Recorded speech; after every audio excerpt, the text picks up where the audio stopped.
Mikie Mahtook. Got the boys in. I got Lloyd. We got J. Mitch. We got Jackie Boyd. He tried to jump up and he might have knocked it in. Good timing. Let's go. What a start to the Monday. I mean, I'm from Lafayette. My boys will come in and say, oh, God. So me and Joe on the ground. I got Joe in the headlock. And he's sitting there. He's punching me in the stomach. Like, punching me. Here, is everyone sitting around? Who here thinks Ochenko can practice today after having 5 full beers? And he goes, Chad Jones, right? Chad's doing the game 6 minutes. For 7 minutes, right? Chad's like, no, man, I don't think Ochenko can practice today. And I was like, I look back and I'm like, Jesus Christ. I saw you there. You were more fucked up than me. On the spirit plane had some issues, I think. She was sleep farting. you heard her or you just thought it was her? I sat right next to her. I smelled it. Whoa. What was that? Time for the show.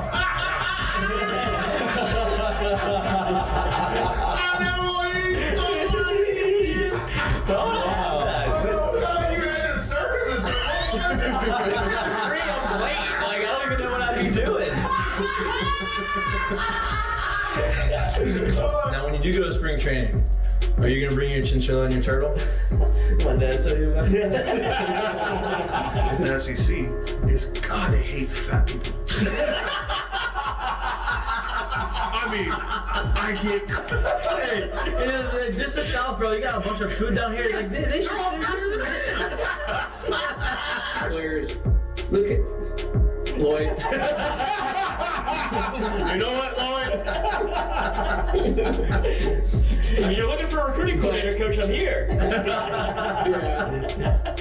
He's like, I'll piss my pants right now. No way. We're wearing gray pants, long gray pants. He goes, I'll piss my pants right now.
Hello.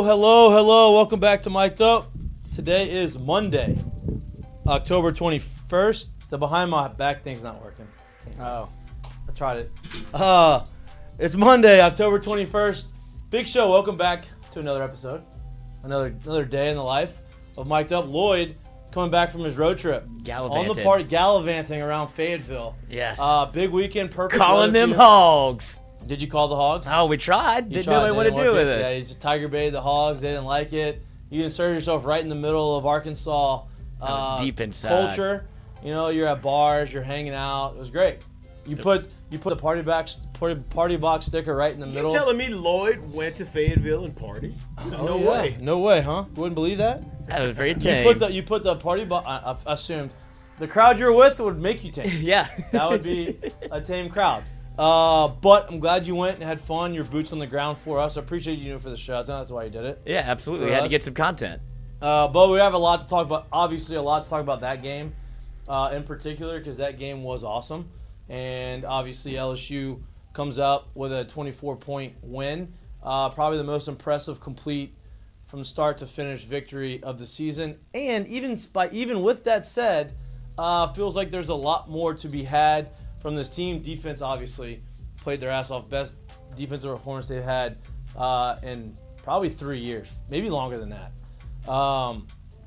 But held Arkansas to 277 yards of total offense. Running game, which was one of the tops in the SEC, held them to 38 yards of offense. Obviously, their starting running back got hurt, which definitely helped in that department. But a lot of things that we were worried about They shored up and continued to get after the quarterback, continued to force turnovers, and led them to a 34-10 win, which could have been worse. Had they not had penalties offensively on a couple of those field goals that they ended up settling for, probably could have driven the ball a little bit further and scored more touchdowns. But 34-10, 24-point win when they were only 2.5-point favorites. Everybody was picking Arkansas.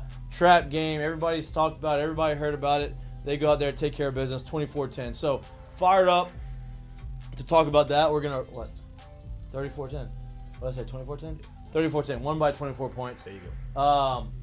But lots to talk about that game. I think the national media thinks it was 24-10. Yeah, it was right. Closer. National media, obviously. Surprised they even talked about it. Boys aren't getting. They're trying not to talk about it. Yeah, they haven't. They're trying not to. Boys aren't getting too much respect, which I think they're okay with.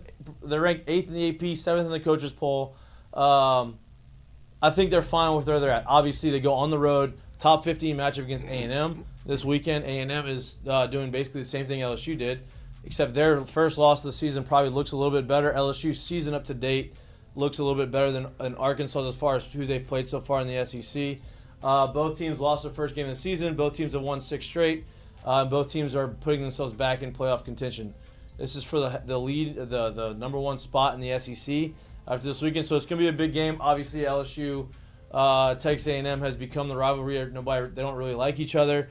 They tried to make it that rivalry when they put that game at the last game of the season up until now. So should be a fun game. A lot of interesting storylines. A lot of things to talk about. Elko used to coach with Brian Kelly at Notre Dame. I don't know how much Elko. I do know. I know Elko really wants to come back. He's been talking about this game before the season even started on how he wants to come back and beat Brian Kelly. So lots to talk about. Obviously, interesting game, best game, one of the better games on the slate on the weekend. So should be fun. SEC in general throughout the course of the weekend was pretty crazy. Texas got punched in the mouth. Not quite there yet. Like, hey, number 1 team in the country, head and shoulders above everybody else, only undefeated team, all these things, blah, blah, blah. Hey, let me show y'all what it's really like. Take a seat on daddy's yeah, lap. let me show you what it really feels like coming on the SEC. And they got smacked. It was never close. They scored 0 points in the first half. I think they had 34 yards total in the first half. You had a benching of yours to bring in Arch. Then they took Arch out and put yours back in. Kind of a wild situation, wild game, but at the end of the day, Georgia asserted their dominance, kind of got back into the form that we all became accustomed to seeing over the last 4 or 5 years. Defense dominated, offense did what they needed to do, and they just got out of that game with a dub. So that was the biggest game. Tennessee, Alabama. Tennessee beats Alabama. Alabama now ranked 15th in the country. What is this? It's our first Manning face for March. It is. A little bit more of a defined jawline. I'll be honest with you. Look at both of the quarterbacks right there. Uh-huh. It looks like they just they look a little scared. It looks like they just got. It's spooky time right now. Did you see the link? That's not what they want right now. Oh well. Not what you wanted, and you could tell they're going through some things right there. They weren't even looking at each other or having these conversations. I think they both just knew. Hey, we're just going to stare out into the abyss because we are getting dominated. That was right old-fashioned Kirby Smart defense. They were hunting. Yep. Texas kind of showed a little life. A little life in the second half, but was a little too short. So, and then Tennessee obviously beats Alabama. Alabama's ranked 15th now. It's kind of weird to say. First time since 2007 that Alabama has 2 losses at this point in the season. What was 2007? It was the year LSU won national championship with how many losses? 2. First time ever in that era that there was a 2-loss BCS national champion. And that was LSU. They were undefeated in overtime, if you remember correctly. After that. Can't beat us in regular time. 3 overtimes, actually, 2 times. 2 games, 3 overtimes, 2 losses. They ended up winning Ohio State in the national championship game. Anyway, a lot more to talk about in the SEC, around the SEC, and with LSU A&M. We obviously are fans of LSU. We're always fans of football and SEC football. We can talk about it as much as we want, but to make us sound smarter and to make the show run better and more smooth, we brought in more of an expert, someone who's been around, right? He's not in there yet, right? Is he in the chat? Nope, not in the chat yet. SEC Unfiltered. They Twitter, Instagram. They're very. They cover the SEC pretty thoroughly, and we become friends with Chris Phillips. He is, I guess, the Head creator of SEC Unfiltered, and he was in the stands for the LSU Ole Miss game, and he was in the stands last weekend Tennessee game. So you got to see two different atmospheres, two field stormings, and has a pretty good pulse on the SEC. So he is coming in around 6:15 or so to talk and be the expert in all things SEC. So whenever he's in the chat, producer Lloyd, Yes. just let me know. I Whenever will. he's in there. Okay, thank you. Major League Baseball World Series is set. It is what the Major League Baseball wanted, right? It is, if they had to pick in the middle of the season, hey, who do you want to be in the World Series? What's going to be the best thing business-wise for Major League Baseball? They would say the New York Yankees, who had not been in the World Series since 2009, which blew my mind, actually. Yep. Because if they've been in the ALCS a few times, you just felt like they've been there, but they have not been since 2009. And versus the Los Angeles Dodgers, Who's been there 4 times. who have been there 4 times but have not won. Yeah. And you have the best player in the National League in Shohei Ohtani, maybe the best player in the history of baseball in Shohei Ohtani. And then you have the best player in the in the American League in Aaron Judge, and he may be one of the top 3 baseball players of all time when it's said and done. Both of those national media from New York to LA and the international media in Tokyo. The NLCS was averaging like 13 million viewers a game just in Japan. So that's pretty cool. That shows you the reach that Shohei's got. And so as far as Major League Baseball goes, that is probably the perfect World Series matchup that you can possibly have this year. That starts on Friday. Should be entertaining. A lot of superstars, a lot of big-name guys, and obviously a lot of traditionally historic and really good baseball teams. So tune in. Only 7 games left, potentially. Postseason's been electric. I mean, that Cleveland Guardians series Crazy. was awesome. That, what was it, game 4? The crazy one, the extra inning, the crazy with the extra inning one with the walk-off by, what was his name? David Fry. By David Fry. That's probably the best postseason game I've seen since the David Freese walk-off. David Freese, yep. In St. Louis. 2011. In 11, yeah. Yep. So like it was some impressive ball games. Yep. And then actually, it's not that one, and then I'll go back to the Game 6 in the World Series of the in Cubs. Houston. No, in Houston when it was Houston and the Yankees and it was back and forth. Yep. That one. That's you the feel only. like the more you think about it, and the more you go back in time and think about postseason, every year there's some crazy series that you're like, damn, that was one of the best series I've ever watched. Baseball is having a lot of every year in October. That's the way it works. Baseball has this resurgence because, damn, this is fun. Yeah, it's 162 games. You don't want to watch everyone. You can't have that energy every game because you would die, right? It's too much. It's just too much going on. I mean, I feel like the players could though, but I know who's not going to bring that energy every game. The fans. No doubt. It's impossible. Well, listen, I mean, it's impossible. The fans are not in it like that because they can see you tomorrow, so they're not doing it like that every day. A 1:00 game on Wednesday in July. I'm with you. Who's showing up to the money? Nobody. Okay, that's my point. They're not showing up. That is my point. But you're right. If the fans are in there, more energy for us, and potentially more energy on the field, better performance, more fun. Anyway. You get 7 more games of that in the postseason. Go tune in and watch it. Monday Night Football tonight, doubleheader. Again, I hate the doubleheader Monday Night Football games. You have the Ravens are playing who? The Ravens are playing it's not the Chargers. The Chargers are playing the Chargers Arizona are playing as Cardinals. well. The Chargers are playing the Cardinals. The Ravens are playing the I don't knows. Yeah, there's 4 games. There's 2 games. There's 4 teams, 2 games. Chargers? No, Chargers are playing the Cardinals. The Ravens are playing. We gotta get it. Someone in the chat tell us. The Ravens are playing somebody good. Ravens are playing the Bucks. There we go. The Bucks. I knew that. Baker Why Mayfield. can't I remember it? I did know that. But anyway, we're not here to talk about that. Is our guest in the chat? I'll let you know when he joins. Damn. Okay. I'm gonna see if he got it. Send him an email. Batted him in the Zoom. All right. Give me the consensus of Fayetteville. I've never been to Fayetteville for a football game. I was. Me either.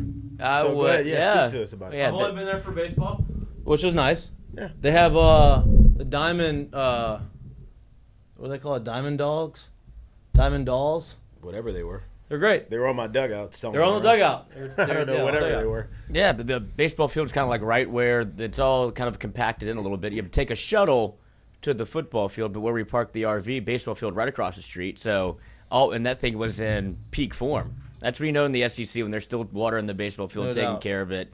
Looked great, but the only thing that was probably a little bit of a hassle is there ain't no walking to the stadium unless you want to hoof really? it. Everybody's on the trolley. That and you kind of gotta- stinks. It does. It took a little bit of the wind out the sails for the boys, but because that's the first time you're in real hostile territory. You're trying to be on your P's and Q's. You don't want any fights on the bus.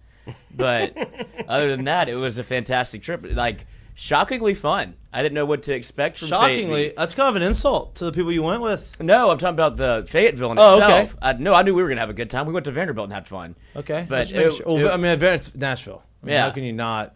But You're this on is- that trip? Yeah. Okay. Star. Chris Phillips has joined the Zoom. But other than that, other than the bus situation, but it was like a Stadium? How's the stadium? stadium was okay. I was They have a live hog there. Oh, really? They're trying to take a page out of our book. I was told by my cousin. He said that the theatrics, like the way that things are being presented in the stadium, LSU's very professional. Arkansas, a little bit more minor league. Yes. That's But kind that's of not their fault. Nope. Right, but that's kind of what he said. A little bit more minor league. Yeah. Well, they got to change that. They got Walmart involved and stuff. It's plastered all over the stadium. You would think they on the field and everything. You got to really get this thing going a little bit. That's Huh? what I thought they'd influx more of this Walmart. I think that money is going to Down to the basketball team. well, basketball, and I think it's going to potentially their collective for next year. Figure maybe. it But out a little definitely bit for later. basketball because they got a good class. That's all they were talking about was wait till basketball season. Yeah. Well, And they did a little hog light show. Coach Kyle get you all the talent you want. But He was on the field. Listen, he's loving it there. What a move. So they brought him out, expected I guess a crowd pop. I don't know, it might have been too far gone at that point. But yeah, it does seem like all their eyes are on basketball season, which is a little surprising considering you had a top 15 matchup in your home stadium. They didn't do a no light show, but they did do a drone show that they were very excited about. Okay. Was that cool? It was something. Okay. Well, it's good. Yeah. You know what else? Let's talk about something. We're blessed to have Tiger Stadium. We are blessed to have Tiger Stadium, and we are blessed to grace our next guest with. We talked about it last week. Top 3, top 5 moments in my life in Tiger Stadium. It was his first time being able to experience it. He's the founder of SEC Unfiltered. If you haven't followed him on Instagram or Twitter, go follow him. He does a really good job of putting his finger on the pulse of all the SEC schools. He is truly an SEC football sports fan. And, he was at Tennessee this past weekend, LSU the weekend before. And we've been able to build a virtual relationship in a sense as far as sports goes. And we're glad to have you on the show. It's a repayment from the time I was on your show, I think, about 2 months ago. A little home and 3 months home. ago. Home and home. We should make it regular on the schedule, I think. But Chris Phillips, founder of SC Unfiltered, welcome to Mik'd Up for the very first time. I'm very honored to have you. Guys, what's going on? I love this setup, man. This is really impressive. Hey, listen. Yeah, I think it was about 7 months ago, by the way. So it's been Yeah, a little baseball. bit. It's been You're over right. half a year, I think, at this point. Yeah, it was baseball season. So excited to be on with the crew, man. And yeah, Baton Rouge was incredible. Can't wait to get back, man. That was never experienced anything like it as a sports fan. Not just the game, Mikey, but the entire weekend. Baton Rouge chewed me up and spit me out a little bit. So it's been nice to have some time to recover. That's what it does. Now, you went to LSU Ole Miss. Obviously, you went through the whole experience. You couldn't have picked a better game. There's been some LSU Alabama games that have been awesome and then crush us at the end. And then the game 2 years ago was pretty impressive. The way this game kind of unfolded with the light show, and to me, it was one of the top ones I've ever been a part of. You got to pick the right one. You were also in Tennessee this past weekend, from what it looked like on your social media. Can you compare and contrast both of those experiences? Because you're able to rush the field on both games. Yeah, and even the one before that, Mikey, I rushed the field in Fayetteville for the Wow. Wow. Three-peat, huh? And then the week prior to that, I was actually at Alabama, Georgia, and Tuscaloosa. So this last 4 weeks stretch. Wait, and aren't you going to Vanderbilt? Yeah. Oh, Upset City, baby. So So funny enough, man, I had LSU folks reaching out to me, literally begging me and offering to pay me not to go to College Station in fear that the streak may continue. So listen, I love my experience in Baton Rouge is so great. I love the LSU folks so much, man. I couldn't do it to them. I couldn't, potentially break the hearts down there in College Station, even though I think LSU is going to win that game. I'm sure we'll get to that. But no, it's been incredible, man. So compare and contrast. I would say this because I've been asked a lot. Hey, man, what's louder, Neyland or Death Valley? Like, what's the louder stadium? LSU is one of one. I mean, it's I think all of – and this isn't a cop-out answer because I would tell you LSU is the loudest stadium I've ever experienced. Neyland Stadium was deafening, but I've never heard a crowd pop the way LSU did, especially at the end when Garrett Nussmeier hits Kyron Lacey. I've never heard a crowd pop that way. Neyland Stadium was deafening, and no, I don't think they were piping in crowd noise like Alabama's play-by-play guy wanted to insinuate. My experience in Knoxville was incredible, man. Great people, great place. The city's beautiful. I love that mountainous area. I'm a mountain guy myself, so loved the mountainous area there. The tailgates were awesome. I mean, it was first class. It was as good as it gets in the SEC, but again, man, LSU's different. It relates to nowhere else. I mean, it just stands out above. I mean, from the food to the people to, again, like the people were great, but also, guys, there's like this low-key intimidation factor, which Mikey and all you guys, I know you know what I'm talking about. It's like, I tell people this, I love LSU folks. I'm low-key scared of them at the same time because there's there's this intimidation where it's like, I would hate to be a visiting fan going in that building. But the experience was just second to none. I love the in-stadium presentation with the band and with, playing Set It Off by Boozy and then calling Baton Rouge. And, I called it a spiritual experience, man. I stand by that. It was just unlike anything I've ever experienced. And again, that doesn't just go for Saturday night, man. I got familiar with LaBerge on Friday night, which I won't go into much more detail, but I didn't get much sleep on Friday night prepping for the tailgate. So it was incredible. I can't wait to get back. Yeah. Cannot wait to get back. Well, look, get back to Alex Box, by the way. Yeah, so come back in the spring. Obviously, we'll show you. I won't big league you this time. All good. I know you were busy. No, it wasn't even busy. We were texting, and then I got frustrated. It wasn't going through, and I just gave up, and I apologize. You're not supposed to give up. You're supposed to fight through that stuff, and I didn't fight through it. Well, that is a common theme, Mikey. All these SEC cities, I can tell you, the service is trash in every single one. All right, so well, it just is what it is. I think it's part of the game day experience. So. No doubt. Lose your friends, tough luck. Figure it out. Find them later. Let's talk a little football, obviously, before we get to the A&M game. Let's recap a little bit about what happened on the LSU this past weekend. They've kind of been trending upwards a little bit. You felt like they started to try to turn the corner a little bit last week whenever they, when they beat Ole Miss. They were supposed to lose. They end up winning it, and they go back to Arkansas. Everybody's talking about it being a trap game and letdown game. They got a big game following that, emotional loss. They go out there. They leave from start to finish, take care of business. Probably their most complete win of the season while being the least flashy that they've been on offense. And I think, to me, that's a positive sign moving forward. What's your take on LSU not being here and not listening to them all the time and just looking at it as an outsider looking in?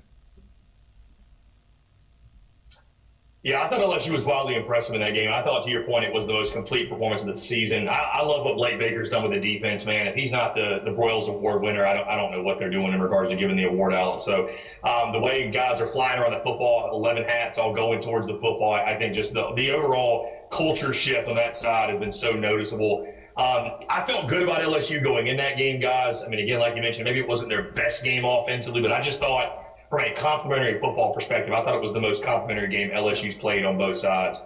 I bet LSU -2.5 or -3 in that game. Felt good. They would go in there and take care of business. I feel like LSU was getting better week after week after week. I know they're still a little bit chaotic and a little bit inconsistent, but who is it this year in the SEC? So anytime you go on the road, guys, you get a big road win in the SEC. There's no such thing as a bad one of those. And I also doubted Arkansas, honestly, in their consistency. Do they have the ability to put together a performance like they did against Tennessee again, just because they've been so up and down? But I think you got to give all the credit to LSU, man. I think you hit the nail on the head, Mike. The most complete performance we've seen for the Tigers this year. And I think it is kind of like baseball from the standpoint of you want to get hot this time of year, getting in the second half or, the latter third of the season. This is when you want to start playing your best football. The best teams get better from week 1 to week 14. And I think LSU's doing that. people always talk about that third Saturday in October, and that's where kind of things get real. And obviously, you move into November. That's where real teams kind of rise right there. As we're kind of halfway through this thing right now. In your mind, how many and which which teams do you see coming out of the SEC and getting a chance to get into this playoff situation?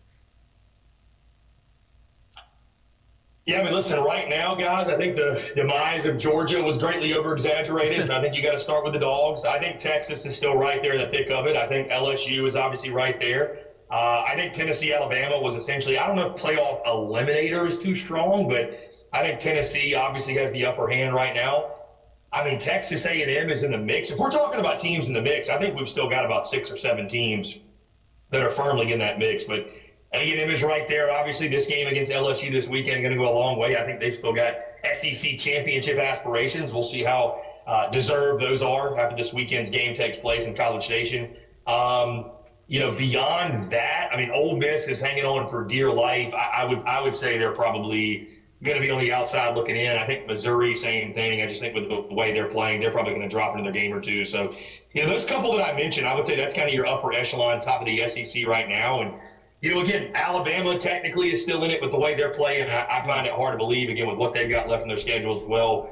The LSU game upcoming, Death Valley at night in a couple weeks. Going to be really, really difficult for the Crimson Tide, too, especially the way they look. First time they've had multiple losses in a season, regular season. First time they've had multiple losses going in the month of November since 2007. So, Kalen DeBoer making the wrong kind of history in year one. But, yeah, I'd say there's about 5 or 6 teams, guys, right now that are in the mix. And I think those top 4, like I mentioned, with LSU being firmly in that top 4, I think that's who you're looking at right now as your top contenders. So let's talk about that LSU A&M game, because you mentioned it. They're both in the mix. They're both the last 2 undefeated teams in the SEC. Obviously a built-in rivalry. The SEC, whenever A&M came into the SEC, they forced that rivalry as far as LSU and A&M, moving them to the last game of the season. And it's kind of turned into that, right? They've had some crazy games, 74-72, 7 overtime games. You've had some controversial calls or no calls. And you're going to A&M. A&M always wants to beat you, but Mike Elko used to coach for Brian Kelly, so a little bit added motivation.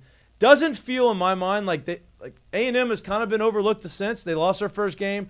Really, that first loss really wasn't as bad as LSU's first loss now that we look at it with Notre Dame and USC.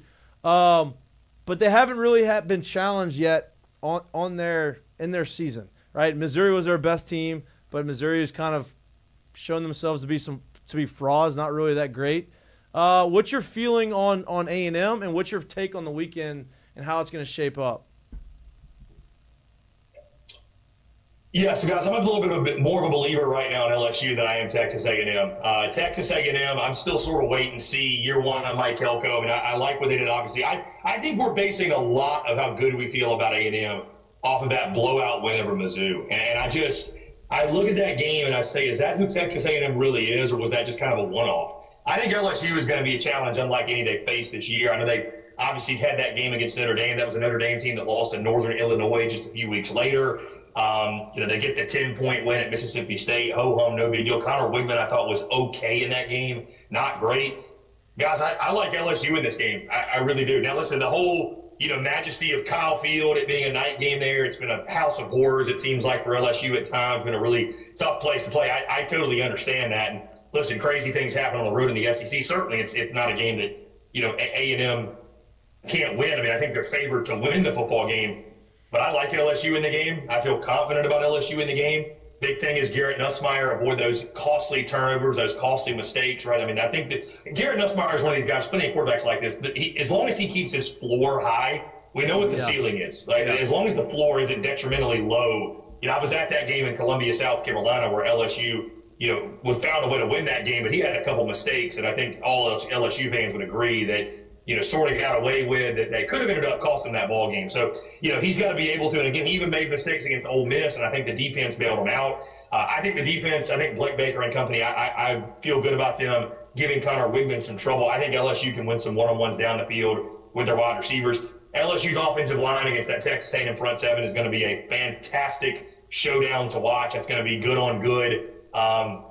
I mean, I became an even bigger Will Campbell fan after the post-game locker room video came out, put you in the seatbelt. I won't finish the rest of what he said, but y'all know what I'm talking about. So, I mean, yeah, I'm excited to watch those guys go at it. But like I said, man, I feel confident at LSU not covering the number, but I think winning the game straight up. I expect the Tigers to go in there and get the win. And, they're a team I felt confidently for a couple of weeks. I think is going to be in the SEC championship. So, listen, I know they're a little bit chaotic, so – if they did find a way to lose, it wouldn't shock me, but I feel confident in my pick of LSU in this game. I'm glad you brought up the big boys up front, and I'm glad you brought up that kind of a matchup with the front seven on both sides of it because I'm thinking about it. So LSU is showing the ability. And now look, at the end of the day, the South Carolina team has a very good front seven as well.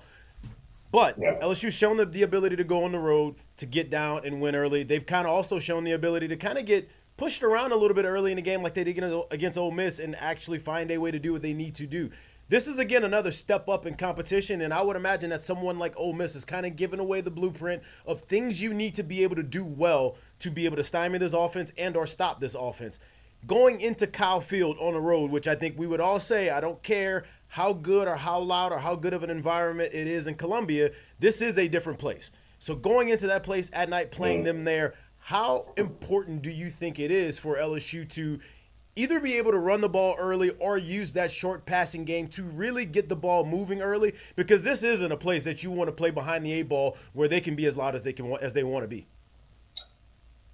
Yeah, Jay, to your point, I mean, I think week after week we're waiting on that LSU running game to sort of take shape and take over a game. And I think at some point you kind of recognize who you are, right? At some point you show me who you are enough, I'm going to believe you. And you got to play to your strengths. So I think LSU's got to use that short passing game, to your point, the quick game to supplement the running game.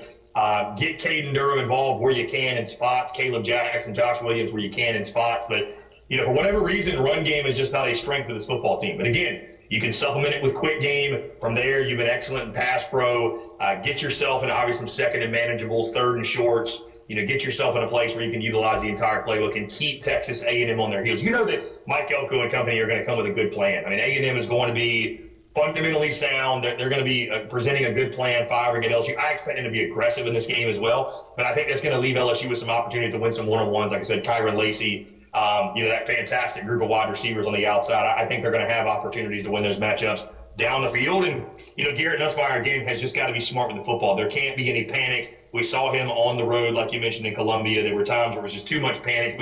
It was skittish. It was, I don't want to call it scare, but it was just really, really skittish and timid at times, and we've seen him step into the pocket and deliver some throws. So, if you got to take a sack, so be it, but you just cannot have – there's things you can't do on the road to the SEC and win. Turn the football over as obvious as it is, and it goes without saying. It's just one of those things that will cost you in a place like Kyle Field and cost you in a game like this that is such a coin flip game. So, again, short passing game, supplement the running game. I think at this point you just recognize LSU, their strength is not going to be running the football. That's okay. You can still move the ball, but I think you got to recognize who you are and go from there. Yeah, just flipping the coin a little bit to the other side. If I'd have told you that LSU was missing Jacobian Guillory, Harold Perkins, go down the list of injuries that they've had defensively, that you wouldn't have thought this LSU defense has looked like this. So if I'd have told you that before the year, would you think the defense looks the way that it does now? No, I tell you this, I didn't know before the season. Maybe this is my lack of research or what have you. Maybe he's bursting the seam, but Whit Weeks is a dog. Yeah, I mean, just the way he plays, his mentality. I think it was him, right? That had the cracking the beer, the shotgun celebration. That just, when you got a defense, man, it looks like to me they're having fun. They're playing with a swagger and an edge they just didn't have last year. They're playing fast. They're playing free. But to your point, I mean, you lose some of the guys they lost on the defensive side of the football. And I thought it was interesting. Some of the other LSU folks I talked to, and this is no disrespect to the kid, obviously, but when Harold Perkins Jr. went down, I didn't sense this panic. I think Harold Perkins Jr. is one of those guys that he's such a great athlete, but unfortunately maybe he's a guy that it feels like a little bit positionless. Like it's just kind of tough to find a good spot for him. And so I don't think that was as big a blow as I think some folks across the conference or even nationally, I don't think it was as big a blow as maybe they thought it was going to be. And I think Blake Baker has done a really, really good job of putting guys in position to be successful. And, some of the other dudes that have stepped in and just – they play with their hair on fire. They play with the tenacity. They're playing fast. And, again, they're swarming the football. And that was the thing that I thought Blake Baker's defense – I didn't think they would be great this year. They're better than I thought they would be. I said going into Ole Miss, I just felt like they'd be able to get that stop or maybe stop or two they could not get last year. I didn't expect them to dominate that game essentially and make Jackson Dart's life a living hell. So I think that'll continue. I love what Blake Baker's done with the defense. And again, as good as Connor Wigman has looked at times, I still think it's a Texas A&M offense that's going to be gettable for Blake Baker. So, again, it's good on good across the board, man. But I'm excited for what I've seen that LSU defense. And the only person that's probably not excited, guys, is Jaden Daniels, who's probably punching air right now, wondering why that defense wasn't on his side last year. Yeah, no shit. And I think one of the biggest, like the unsung hero in my mind, and we've talked about it before the show, Zy Alexander coming back off of injury. He's kind of stabilized that secondary. I think last week they only had one target his way. Only one ball was thrown his way. It was an incomplete pass. The week before against Ole Miss, 4 out of 10 balls were completed against him for 40 yards. So it feels like he's kind of I don't want to say shut down half the field, but has made it a little bit easier for them to rotate some of the other cornerbacks in there, and they finally found a defense that, hey, this is your role. This is what you're going to do. Go out there and play and not have to worry about someone else coming in or trying to find someone else. So I think to me, him coming back stabilized that secondary, which has helped everybody else kind of play a little more free. Yeah, like I said, I think the thing Blake Baker's brought more than anything, it just feels like LSU is playing faster. It just feels like too often guys were thinking under Matt House and playing half speed. You can't make a living in the SEC doing this, whether you're playing, whatever sport it is, football, baseball, basketball, doesn't matter, man. The athletes are too good. The talent is too good. If you're going to screw up going 110, if you know what I mean. So now I think Blake Baker's done a great job entering that. You're seeing that in the secondary. Guys are going out making plays. It looks more like an LSU defense. And I mean, you think about once Blake Baker gets the personnel in there he really needs, I think we're going to see them get back to those great LSU defenses of old. So now I'm going to bring up a situation and or a name, however you want to call it, but it has been quite the enigma this year. Hadn't seen him yet. But can you please explain for people who may not understand, who may not truly get what someone like him, what the top end of what he can do, can bring to an offense like this? And obviously, with the injury that he's had, we obviously don't know what the real injury is, and it is what it is. But can you talk about what Chris Hilton could possibly bring to this offense if this is the week that he kind of suits up and gets out there and gets and contributes to what they do? Yeah, I think he's a game breaker when he's healthy. And I mean, listen, I think it's one of those things. The kid wants to play, right? I think there's been some misinformation out there. You guys are a lot closer to it than I am as well. But LSU folks I've talked to in the week of the Ole Miss game, that the kid desperately wants to play. It's an unfortunate situation, but I mean, it's one of those things where again, he's fighting through it, kind of fighting back on a week-to-week basis. So, when he's ready to go, he's ready to go. Again, I know LSU folks are really, really frustrated. It continues to be a week-to-week thing, but.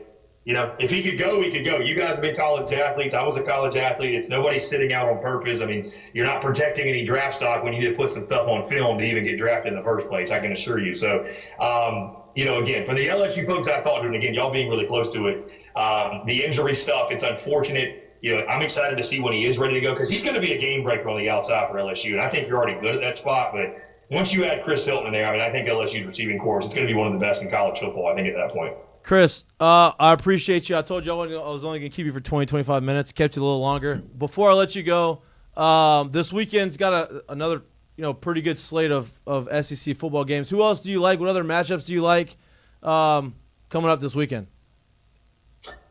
Well, yeah, man, of course, first things first, I appreciate you having me on, man. It's always a pleasure. As long as you need to keep me, man, it's always a blast chopping it up with you guys and talking ball. But certainly love the game that we're at this weekend in Nashville. The Vanderbilt Commodores taking on Texas. Trying to make it 5 for 5. We'll see. I got no ill will to Texas, but I mean, at this point, the SEC Unfiltered Tour, we're coming for souls out here, man. I don't know if you guys saw, but obviously so 4 weeks ago, we see Bama take down Georgia in Tuscaloosa. They were a home underdog, and then the last 3 are pretty well documented with Arkansas beating Tennessee, LSU beating Ole Miss, and then, of course, Tennessee beating Alabama. We rushed the field on all 3 of those. All 3 of them were home underdogs, technically, in Vegas. And I warned people about the SEC Unfiltered Tour, and sure enough, guys, a little bit earlier today, somebody hacks the 24/7 Sports Instagram and says that Quinn Ewers is opting out for the rest of the year. And I'm sitting here like, listen, man, I tried to tell y'all, and LSU fans will know this, Bayou folks will know this, Louisiana folks, there's a little voodoo magic in that SEC Unfiltered Tour. This is why I didn't go to College Station. This is why I didn't go. Right? I appreciate you. I like the LSU folks too much. So, I mean, that game, I think, especially with Diego Pavi, excited to get a look at him in person. And, I feel confident it could be a close game. And I mean, doubt Diego Pavia and the tour at your own risk. But no, seriously, I think that could be a really good game. I think excited to get there and excited to experience Broadway and Nashville as a whole. Never have taken in a game advantage, so looking forward to it. I think that Missouri-Alabama game is wildly interesting. I just, what is Alabama at this point and where are they mentally? Is Jalen Milroe able to get some things rolling and kind of, Alabama get off the schneid? I mean, watch them in Knoxville and they just look – they look like a shell of themselves, really, truly. At some point, they are who they are, though. Like, we keep talking about personnel. They're just not really a good football team. Like, they're an all right football team, not a great football team, though. And in Missouri, Brady Cook literally goes to the hospital for 85% of the game, comes back, wins the game against Auburn. That's kind of wild, actually. Yeah. That's wild. Yeah, I mean, that dude is you talk about warrior. I mean, that's dude should never pay for a drink again in Como, that's for sure. Besides that, I think Ole Miss is going to blast Oklahoma. I've got them covering the 20.5. I just think OU's a complete dysfunctional mess at this point. Just terrible offensively. Fired their OC. Arkansas and Mississippi State is a sneaky, sneaky ball game, guys.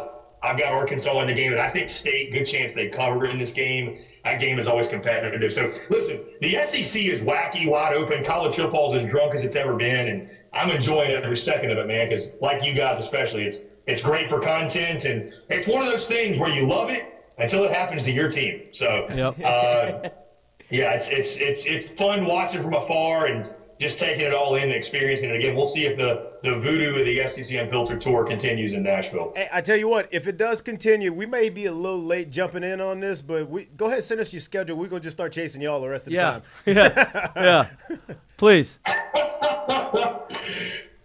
Yeah, I think LSU folks might force me to come down there for the LSU Bama game, which I got to be honest, you ain't going to twist my arm and get me back to Baton Rouge, man. That was the only mistake I made that trip was I didn't stay long enough. Yeah. So the next time I won't make that mistake. Good thing. Well, look, I'm already craving boudin balls and the undewey, uncrusty over there at Pyran's, and I need more. The best food ever eaten my entire life. I don't know how you guys stayed in shape, honestly, at LSU. All that food you got down there. I don't know. It's called as hot as shit, man. You sweat it out. You eat it and it sweats out. That's what happens. Well, dude, next time you come in town, let us know. We'll all go grab dinner. We'll show you around. We'll show you LSU our way, right? You saw it a different way. We'll show it to you our way.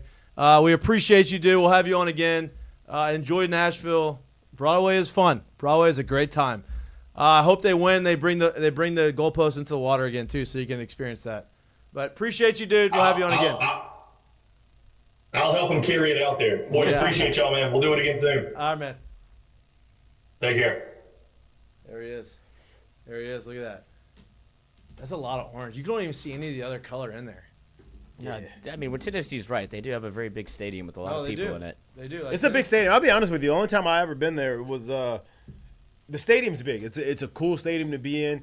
It truly wasn't like absolutely crazy when it comes to noise-wise. Like, it just didn't feel like it was like overwhelming noise-wise. But, it may be a little bit of a different experience right now. But they were good then as well, too. From what I've heard, it's the way the stadium is built. They built it up instead of it's like, on top of you. Yeah, so it could fit like, more. And it echo like doesn't. It's not. Yeah, it's that's what I'm saying. Like, it's just not. It's not as loud as you think it is for 100. What is it? 104,000, I believe that's in there. I think it's something like that. Maybe it might be 106 or something. I don't know.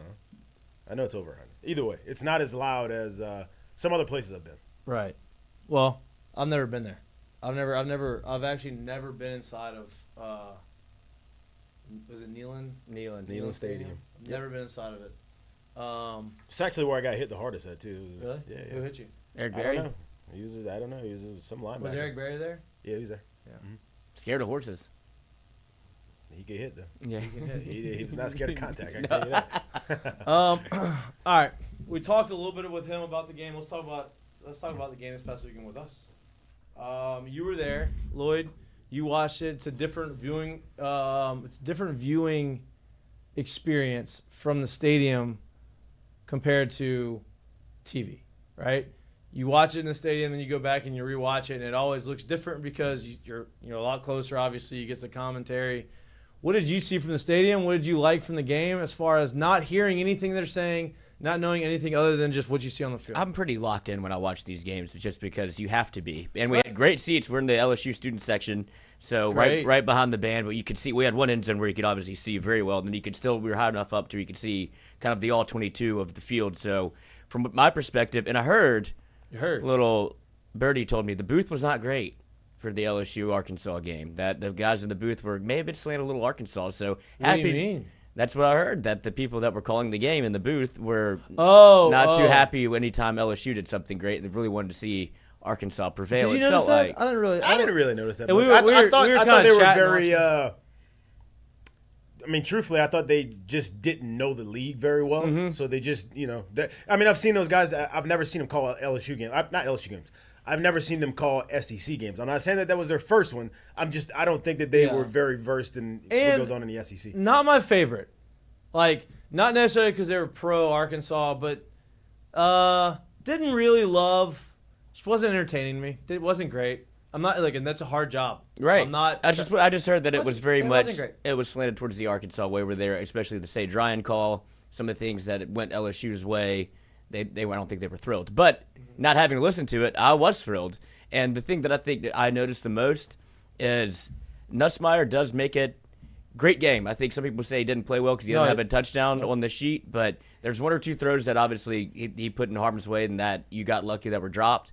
But his ability to convert on third down and be able to find Mason Taylor, C.J. Daniels, Kyron Lacey, especially at the beginning of the game where they came off in this bizarre coverage where they were standing 6-7 yards off the ball. And that's Garrett Nussmeier just saying, I'm just going to catch it and throw it.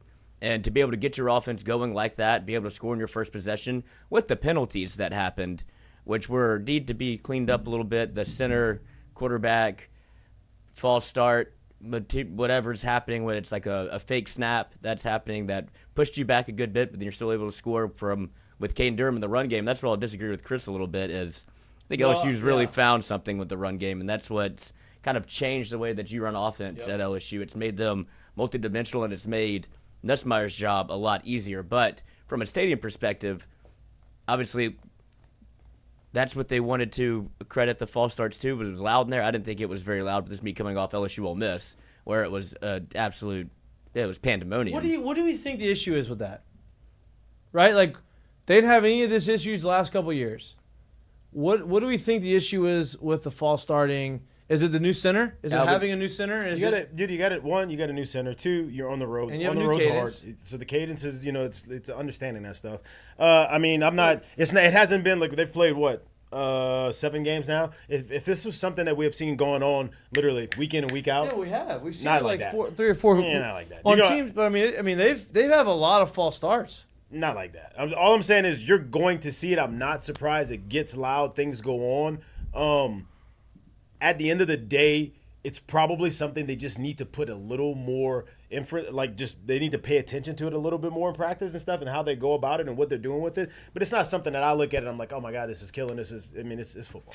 It's gonna happen. It's just, it happens. It happens 1 or 2 times. It just feels like it happens a lot more often than it needs to. I get it though. Like there's different reasons for that to happen. Center's a little bit slower with the snaps. Different cadence coming from the quarterback. Because you have 4 of the 5 offensive linemen are the same. The only one different is the center.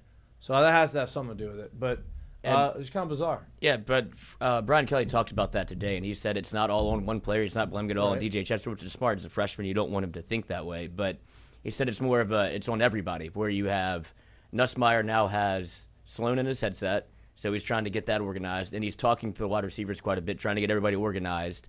And then it becomes they're off timing with everything because you're kind of running it. He called it like a fire. What is it? Fire drill. A fire drill.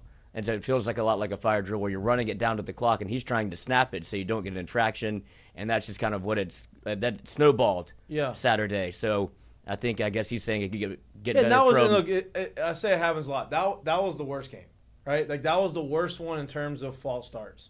But there's been a couple other ones that just kind of escalated to that, and hopefully, they get it right. It doesn't happen as much because, you don't want to be down there in the red zone, big game when you have to score a touchdown. It's, 3rd and 1, and you have a false start. Now you're 3rd and 6. I mean, a 4th and 1. Now it's 4th and 6. Instead of going for it, you have to kick the field goal, and in those situations it makes it bad, but hopefully they can fix it. But back to what you were saying. And that was the other thing that I was impressed with. It feels like maybe a little bit after Ole Miss and what happened in that second half, Brian Kelly now trusts his defense implicitly. Yep. Where there was multiple drives where I feel like Brian Kelly would have gone for it in the past, and instead he takes the points. And you see that in those big games, you have to be able to, like, those points matter, and it had mattered against Ole Miss, and it mattered again to keep Arkansas kind of like at arm's length away.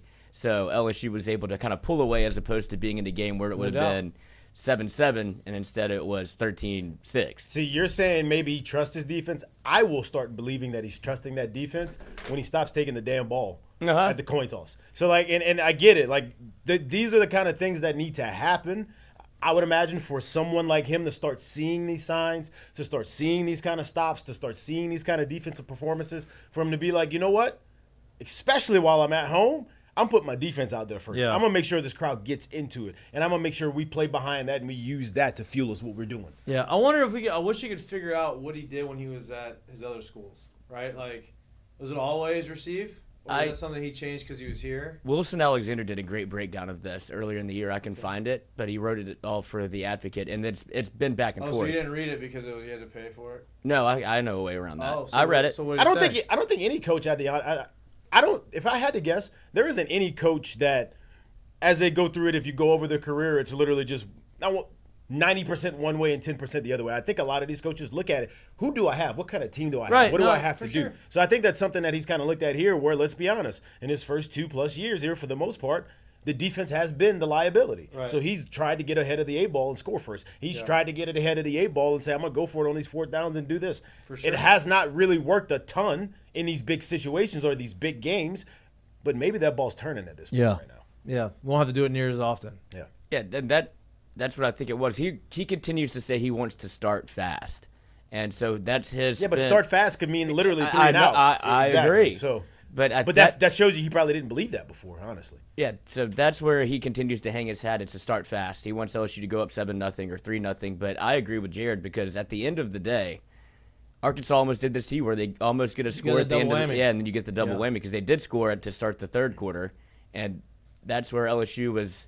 You're going to continue to fight that battle every time. It was time. 16-7, and then it became 16-10. You're like, damn, okay, we're only up We're only up 6 points, where you probably feel like you should be up 10+ because you kind of stalled out in the red zone. You ended up having to kick some field goals, and you're like, damn. And then they tightened up, and then obviously they go down there, they score, and they stop them. Yeah, I mean, like I said, it's not year in and year out, but I think any coach who thinks they have a dominant defense or a defense that can be a shutdown defense wants to, especially when you're at home, they probably want to get their crowd into it. But secondly, they also want to have that 2-for-1 opportunity at the end of the half to be able to score and then get the ball back and score first again and steal a possession in a way like that. I think every coach wants that. But if you don't have that kind of trust in your defense, then a lot of guys are going to sit here and say, well, maybe we get up and now we can actually kind of do what we want to do, especially if you believe in what you have on offense. And that's the other thing for being in there. It was when you saw LSU take the ball,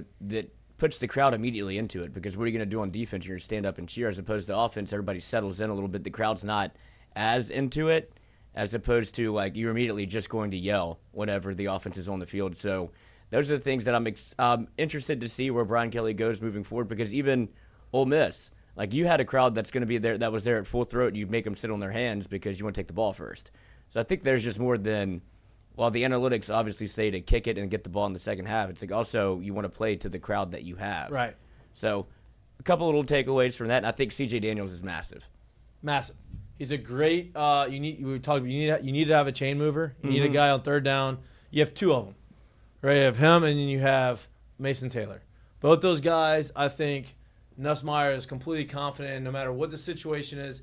If they have any space at all, he has a way to get the ball to him. He feels like they're going to catch it. C.J. Daniels almost made he tackled him. The most outrageous catch. On the sidelines? Yeah. I mean, like, obviously he tried to catch it behind his back with a guy on top of him. I thought it was going to be, obviously he didn't catch it, but, like, had a shot. There's another thing that he brings as well, which I think is huge, and it's even more so than just what Mason Taylor brings or just being a chain mover, is he's another guy that you can have on the outside that also you can move on the inside, that you can move across, that can win in one-on-ones. Yep. And he doesn't need a whole bunch of separation to actually, and he can make contested catches. So having guys that can do that, those to me are that now when you can put those guys in, that's the chain mover that you want, because I don't need you to go and beat a dude by 5 yards for me to feel good to throw the ball to you. I just need you to kind of be there, be in the right spot, do what you need to do. I throw the rock to you, you win contested, tight window coverages, and I think he's really good at doing that, and he's been a huge addition to the offense by being able to come and do that when he's on the field. Yeah, they look pretty impressive. We talked about this before the show, and we talked about it a little bit with Chris. They played their most complete game of the season, right? 34-10. Defense didn't give up 300 yards of offense. Offense scored 34 points. They ran the ball. They had the best rushing performance of the season from Caden Durham. And Nussmeier was efficient. He was mistake-free and led the offense up and down the field basically at will, especially in the second half.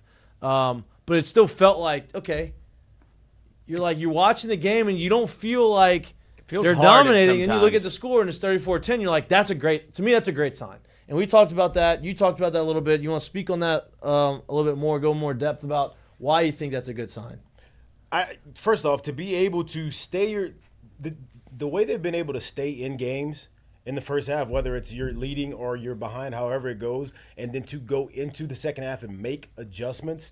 One, it shows the ability of what kind of coach you have. It shows the kind of upside that he has as a coach, but it also shows what kind of ability and how well coached the players are and their ability to kind of adjust and do different things and be able to move forward. And so being able to go through games and figure out and see what teams are trying to do to you and what they are doing to you, and then having basically a counterpunch, right? That's going into halftime, having a counterpunch. If they throw the same thing, you make a move and you do something a little different, and being able to execute kind of on the fly. You got 20, maybe 15 minutes really in halftime to kind of figure out how you want to go about things. To be able to do it on the fly, I think it's a huge thing, and it's show for LSU this year. They've come out in the second half, and when they've been either stopped and or beaten, they've come out and done things differently and either gotten the stuff moving on offense and or started stopping things that was killing them on defense. Yeah, I think to me that's when you look at the end of the season and you look at these teams that have like done nothing but blow teams out, and they get into the playoffs or the championship game or the national championship game. The minute they have a close game, they haven't really been in that situation. And some of these, 50-50 balls maybe go the opposite direction, or a call goes one way and it flips the game. And they just finding a way to win and learning how to win that way, I think, is extremely important as the season moves on, right? They've won definitely two games they shouldn't have won, right? They lost a game they probably should have won USC.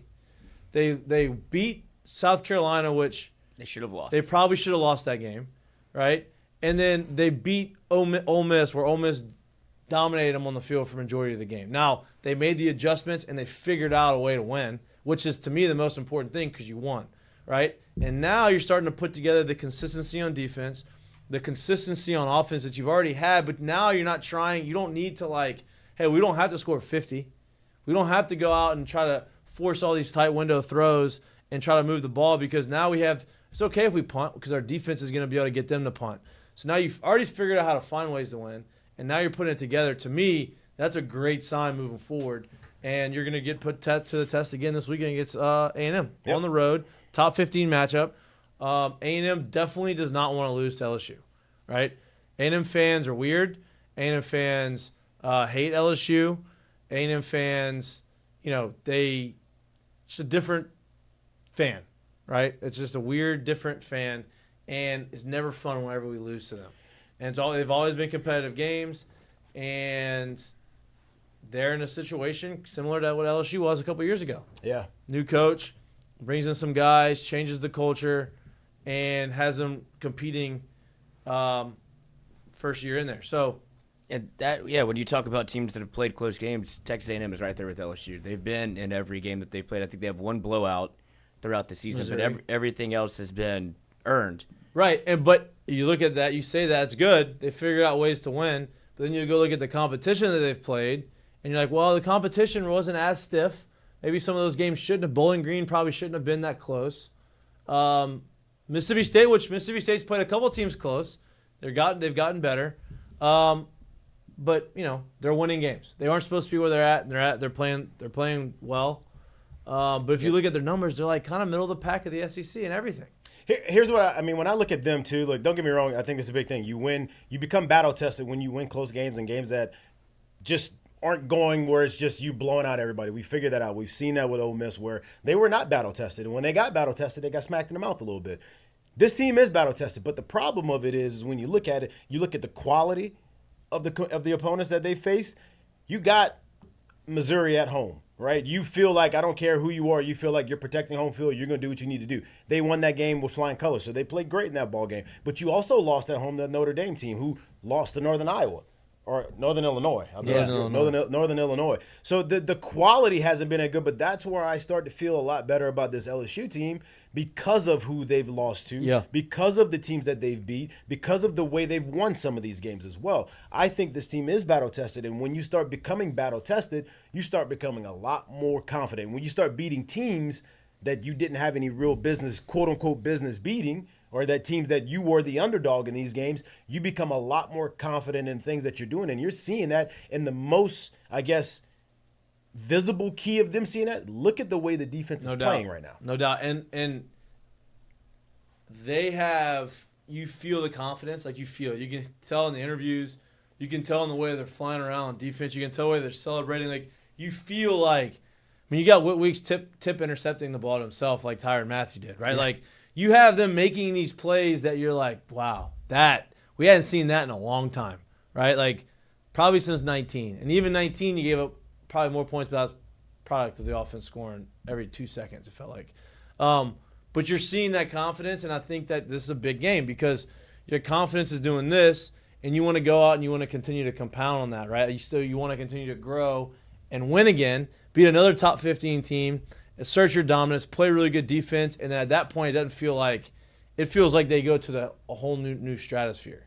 You want to keep the belief up. No doubt. And then once you get past that, I think we can believe, we already know. I think that's what you saw this weekend. Yep. If you kind of see them if you go and you beat A&M and you play really good defense, you come back and you're going to feel like they know. Like, all right, not like we're overconfident and we're going to set back, but like, we know that we're fucking good, which is a good place to be, especially defensively. Here's an interesting stat on the defensive side of the football that I don't think people notice or would maybe realize. Ashton Stamps is 7th in the SEC in passes defended with 6. Zy Alexander has 5. Obviously, Zy Alexander hadn't played all season. Yeah. As a team, how many LSU has 39 passes defended. Where does that rank in the SEC? I'm going to go top 2. 3. Top 3.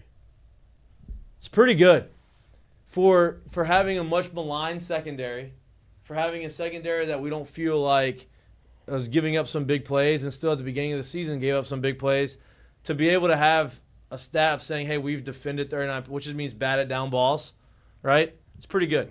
It's a pretty good number. Well, I think one step further, it's before the year even probably 4 or 5 games into the year, I think the big contingency is that LSU doesn't have the guys that can do it. Right. Like you would look because nobody's proven it. Yeah, you look around the defense and you go, Zy Alexander, nice to have him back, but when he's not in there, it's a huge difference. And then you look at nobody wanted to see Major Burns play, nobody wanted to see Sage Ryan play, and now I would say Major Burns probably playing the second best of anybody on the defense. Sage Ryan played the best game of his career. Yeah, like you said before the show, it helps when he's playing the position he was brought here to play. Yeah, it helps when he's playing in position, right? When it's like, hey, listen, don't worry about cornerback's the hardest position to play in football. Like it is hard, outside of quarterback probably. Physically, yes, physically. The hardest position to play. You got to go forward. You have no idea where this guy's going. You have to read his body movements, and you have to be fast enough to keep up with him and quick enough and have enough hip flexibility to flip your hips and turn around. Oh, and by the way, that's also supposed to be the most athletic guy on the field, too, by the way. Yeah. The most well-rounded athletic guy on the field. Wide receiver. You turn around and run backwards with him. Yeah. You got to go and cover that guy. And it's a hard position. He knows where he's going. Right? So saying, hey, you're supposed to be a safety. Yeah. You know exactly where you're supposed to be going. Yeah. You have no idea. Right? But to take this guy who plays safety, that's his position, to say, oh, no, we're going to put you in that spot. That's a hard thing to do. Right? And he did it, and he was frustrated to the point where he almost transferred. They brought him back, put him at safety, and he's been playing really well, and he's turned himself into a really good player. and that's a huge thing. Major Burns feels more confident, feels like he's in a really good spot in this defense. He's playing really good football. I mean, you feel like the swagger's coming back a little bit on the defensive side. Absolutely. You don't feel like you're holding your breath every time LSU goes on defense. Right. And look, you know what happens when that starts to happen? When you got Whit Weeks and Greg Penn and those guys flying around, well, the guys who are behind him on the depth chart, they start doing that, right? Keys comes in and Atkins comes in, linebacker position, and they start balling out, right? You bring in some of the guys on the defensive line, and they play for 10, 11 plays, and their PFF grades are in the 80s, right? Like the short amount of time, they're playing really well and doing really well, right? You put some guys out in the secondary, and they're knocking balls down. It's like it's contagious whenever the starters are doing it, and it looks fun. Everybody else wants to get involved in it. Well, and it's been a huge help to have, like you talk about, guys that are playing like 7 snaps. So that would be JBR Suggs played 8 snaps, all on pass plays. Devon Keys 11 snaps, 73 PFF grade. All of that to say, LSU was doing just enough with the defensive line to where you'd be able to rotate and put these guys in positions to succeed. Like you thought depth would be an issue. You swung and missed in the portal, quote unquote, didn't get guys that were the marquee names, but you got the guys that could all play 11. That's not true. We didn't think depth was an issue. We thought they have it. We just don't know where the top end of this group is. Who's the stars? Who's going to step out? Who's going to be the ones that's going to be the playmakers? Seems to be that they got a whole bunch of playmakers as a group. Right. They're playing nameless. I'm not going to sit here and say that they are this group. But when you think of a team right now that's playing nameless football, but they're so damn good, I think about somebody like outside of Chris Jones, you think of the Kansas City Chiefs. Name somebody else on that defense that's really McDuffie's the only other guy. But they all do it. And I guess my point to it is that's kind of how you feel about this team. There's depth. There's guys that are playing together. You don't really know where it's going to come from. There's not one guy you truly, honestly, right now I think that tide's starting to turn a little bit. But before this week, especially when Perkins went out, there's not one guy you expected to say, hey, week in and week out, I'm hoping he's not hoping. I'm expecting him to have 8+, 10+ tackles and be the dude. Right. Whit Weeks is turning into that. He is that dude. But before that, we didn't know. You didn't have that. Yeah. You were hoping that Harrell was going to turn in that. That's what we were hoping that he was going to be. That's what we think he has the ability physically to be. But outside of that, you didn't think about it. Right. They're doing it as a group right now. Well, and then you do it, and you have the way you build it, right, and the way you continue to keep moving forward is you don't force these freshmen who aren't quite ready to go be those guys, right? You allow the veteran guys and the guys who have been there who are ready to go out there and play, and you allow these freshman guys to kind of ease their way into it, and they get some snaps in some situations. And some of these big games where you have Xavier Atkins coming in and playing however many snaps he played in the linebacker position because he didn't have to play there. You have 2 guys who are playing really well, but now he kind of fits in there, starts to get some reps, and now he gets to – so now coming into next year, he's going to be a lot more prepared to go and assume that role in the linebacker spot because you're losing Greg Penn, right? That's how you build that. That's how you build the culture. And it's taken a couple years because you had to fill out a roster the first 2. Those guys are over. Now the recruiting class is starting to develop into the starters, and now you can continue to just feed in the recruiting class behind them and just sprinkle in some transfers. And I think that's a huge thing. Machine. That's a huge thing. Brian Kelly, LSU played double-digit true freshmen on Saturday night. I think they played 11 true freshmen on the road. In some ways, that's scary. In some ways, that's exciting when you're on the road and winning like that. So, no doubt. 11 true freshmen playing, and you saw it with, Travis Green was out there forever. 42 snaps. Played a lot. And not just in passing downs, which obviously they didn't throw the ball. They threw the ball less than 40. But, like, half of the snaps he was out there were for running plays. Right? I'm now telling he's you not right now, necessarily in the line anymore, but I'm telling you right now, if you can keep incorporating him into the game plan, you can keep moving him around. Dude, just when they pan the camera to him, he is an absolute matchup nightmare. He is so much taller. He's so much longer than everybody else. If he starts learning leverage and using that body, it's not even fair. And just learning how to get off the line. That's it. Like, hey, and that's a hard thing to do. You're a wide receiver, right? Releases are the things that you learn But that's as the thing, you go. and that's what I say about, like, if they can start incorporating with moving him around, because that's a thing that if he can understand the offense enough, you can move him to spots where you can't get hands on him that much. They can do that. Right. Not every play, but they can do that to where they can start moving him around to where he starts getting these free access and these free off the ball, right? If he's able to do that kind of stuff, you can't get him and you can't slow him down. Now it's going to be really tough to kind of guard him, and it's impressive. He's been playing football for 2 years. Yeah. This is his third year playing football. I mean, he's enormous. He's massive. He also does not look like a tight end. You know what I mean? No. Like, he looks like a longer version of Kyle Pitts, man. Like, it's crazy. Yeah. This is his third year playing football, right? Obviously first at this level. He has done enough to be able to get put into a top 10 team in the country who's fighting for a playoff spot. He's done enough to play 42 snaps. Whether it be because the receivers are hurt or not, he wouldn't be put into the game if they didn't feel like he was capable of doing that. That's 2.5 years of playing football, right? Imagine what he's like at the end of this year with another offseason going into next year, learning the nuances of the position, and then easing his way back. He's going to be a tight end in the NFL, right? Like, that's what he's going to end up being, but he didn't have to be a tight end here.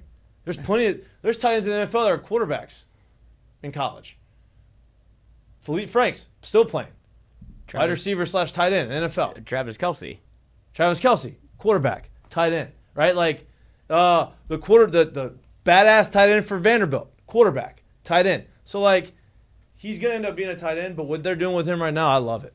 And I think he's going to have a touchdown at some point this year where he just monsters a cornerback. It just goes way over the top. Yeah, and this guy is going to be looking like this. I want the picture because this guy's going to be here and the cornerback's going to be like looking up at him like, holy shit. What's the air up there like? Yeah. And I do think it'll be interesting for probably next year where you start wondering if you move Pimpton to tight end or you have how much do you want to keep? What number is Pimpton? 88. 88 or 89? 80, one of the two. 88. 88? The big one with the 80-something number. Yeah. But he's going to be a good tight end too. Right. You know? He's probably more the blocking guy right now. And now you're bringing in Bo Bordelon at tight end as a blocker. I saw that. Yeah, they've been working this He's thing. 89. Mm-hmm. He's 89. Big difference between the two. Yeah, wait, completely different person. Yeah, he's 89. Occasionally. Go ahead. No, just say occasionally they give him a different jersey. Yeah, no, for sure. But I mean, I was shocked. I was like, 89. But it's worked. Once they started implementing like that into the game plan, the run game got better. Yeah. Well, and that's part of why they moved him out of the tight end spot. And don't sleep on what they did very late in the game with Nussmeier. Being able to pull that. Oh, yeah. We talked about it, did we not? Showing it on film just to let you know I'm going to start keeping y'all honest because if you're not going to respect the run game when we stick it in the stomach, he'll pull it. And did you see his reaction? Yeah. Did you see the replay of the game? You didn't see Nuss's reaction? So Nuss. Uh-oh. We good? What happened? Are we off? There we go. We're back. So Nuss finally pulls it on the RPO and runs and gets 5 or 6 yards, which all you need. You just need to get 3 or 4 first downs on the ground doing that, and you're good. Even if it's not a first down, even if it is on first down, and something to keep you ahead of the chains, something to keep them honest. Wait, is that when he fist pumped? After he did it, he looked behind. He goes. Yeah, I thought that was the end of the. I thought that was when they. No, when the game was over. That was after the run. He was looking at the sidelines, like looking like, and he was like, he had to look around a defensive lineman or offensive lineman just to see, like, I did it. Did you see that? And look, he's shown he can run. I mean, he did it 2 games ago for the 15-yard first down on third down. He doesn't have to be a Blazer. Just get a few yards. Just keep moving forward. In my mind, it would make his job so much easier. Dude, I don't think it's the psyche of this thing. It's how this thing goes. Right. Like, you got to think of the 2 types of quarterbacks. Think of a dual threat quarterback and then think of a pocket passer. They've built their lives being a dual threat guy that could run, and the other guy has built his life being a pocket passer. So when they get to this stage and this point of their career, the dual threat guy is the guy you're trying to tell him to do what? Stay in the pocket and make the pass. Stop running every chance you get. The pocket pass is the guy you're telling to do what? Hey, man, you can use them legs a little bit. You can get up out of there and do something for me. That's what they've built their lives on. So now it's understanding how to do the other side of it or when to do the other side of it. Because before you get to college, and especially before you get to this conference, you don't have to use those things. You're able to just stand in the pocket. You're able to take off when just running and do what you want and dominate the game that way. So that comes with the progression of growing into doing it. And you got to still remember, this is only Nuss's 8th start of his career. He's still super young in terms of how much work he's got at this level. And he's done an admirable job. Yeah. Admirable. How do you say it? Admirable. Admirable. That's a hard word to say. Sure. he's done a great job of how he's navigated this season. Stick to your strike zone, right? Don't just be you. You know what I mean? Don't try to do too much. Just be you. Be the player that you are. Throw the fastball. Golf your ball. You know what I mean? Swing your swing. Golf your ball. Do what you do. Don't try to be anybody else. Tried to pull that other club out of the bag. Listen, You can't use that. Let's try to Drop her off the deck. I know what it meant. Fumbled the words though. You know, it's tough to say. You know, doesn't flow off my tongue the way it should. So he's played great, right? Very admirable. There you go. There you go. Some people first got year, it, some people don't. And they threw him into the Lions Den, right? Obviously his first start was the bowl game, which first start bowl game does really well. Comes back, wins the game. USC game, probably felt like he should have won, but also prime time, big time matchup. And then it took him a couple weeks, but every week he got better and better and better and better. Even in the Ole Miss week when he turned the ball over a couple times, came back, made the throws to win. Comes back this past weekend, probably fortunate he didn't have any turnovers, but 22 of 33 for 230 yards, no touchdowns, no interceptions, 34-10 win. That's a huge thing. He leads the SC in touchdown passes. Yeah. Without throwing one last week. I'll tell you the other thing, too. Like, when I look at this team, the one thing that really excites me, because we talked about this before the show. I didn't walk away from the game outside of what the defense ended up doing. I didn't walk away from the game being like overly thrilled about what we saw. But yet they won by 24 points. And then when you look at the box score, a team that can win the first half, a team that can win the second half on the scoreboard, a team that can win the fourth quarter, they did all of those things in this game. And this is against a team who came out of a bye week, who just beat a top 10 team the week before at home. So it wasn't like you were walking into a situation where you should have walked away. Remember, they were only, a 1.5 point favorite? I think that's what it closed at. You were walking into a situation where everyone thought this is the letdown game. This is the game where you were going to struggle. You won the first half 16-7. You won the second half 18-3, and you won the fourth quarter 10-0. Yep. That's called good quality football, and that's what they're playing right now. And part of that was the running game. Yep. Part of why you didn't feel like, oh my God, he hadn't thrown a touchdown pass, and you don't really feel anything super special. You look up at 34-10 because Caden Durham had 3 touchdowns, 21 carries, I think, for 100-something yards. No, not even 21. 100-something yards rushing. Did he have 21 carries? Yeah. 21 carries, 100-something yards rushing. Like, that is the first time you saw a running game. I think they ran the ball for over 150 yards in the game. How many attempts do you think they had? 32. 37. They ran it more than they threw it. That's good. And that was part of I think they had 20 more minutes of ball control. Right? I think time of possession, they were 20 minutes above them. Like, that is, when you want to finish a game, that's how you do it. Ask any NFL offensive coordinator, ask any team that has a really good football team, how do you finish the game? If you can't run the football at the end of the games, you're not going to be able to close out these close games. And I think that they've found ways to do it early, and now they have the running game to be able to kind of be that closer, and that's a huge thing. 38 minutes time of possession to 21 for Arkansas, almost 400 yards of total offense to 277. And the big stat here that I think bared fruit early in the game, 8 of 14 on third down. Yep. Turnover battle, too, 3-0. Huge. Not turning the ball over, getting turnovers, getting after the quarterback, making it uncomfortable. And 0 sacks. Right? So they're in a good spot. They obviously have a big game. It's at A&M, obviously. That's why they're dogs. But Arkansas only ran it for 38 yards. Yeah, their starting running back got hurt. If you look at it, I want to look back and look at his numbers. He had 5 carries for 25, and then he got hurt. Yeah. So, like, it's a big part of the game. Yeah, and he wasn't like he was running for 10 yards a pop. But he's a big part of the game, and you got to imagine too. A lot of running backs they wear on you, right? Like the good ones, the more they get into the game, the more they get opportunities, the more they wear on you a little bit. So yeah, that's a big loss for him in the game, but it was a loss. Everybody has losses. It's kind of how it goes. It is one of their game changers, but it's it's part of the game. I think that what LSU did, kind of handling Taylor Green, right? Mm-hmm.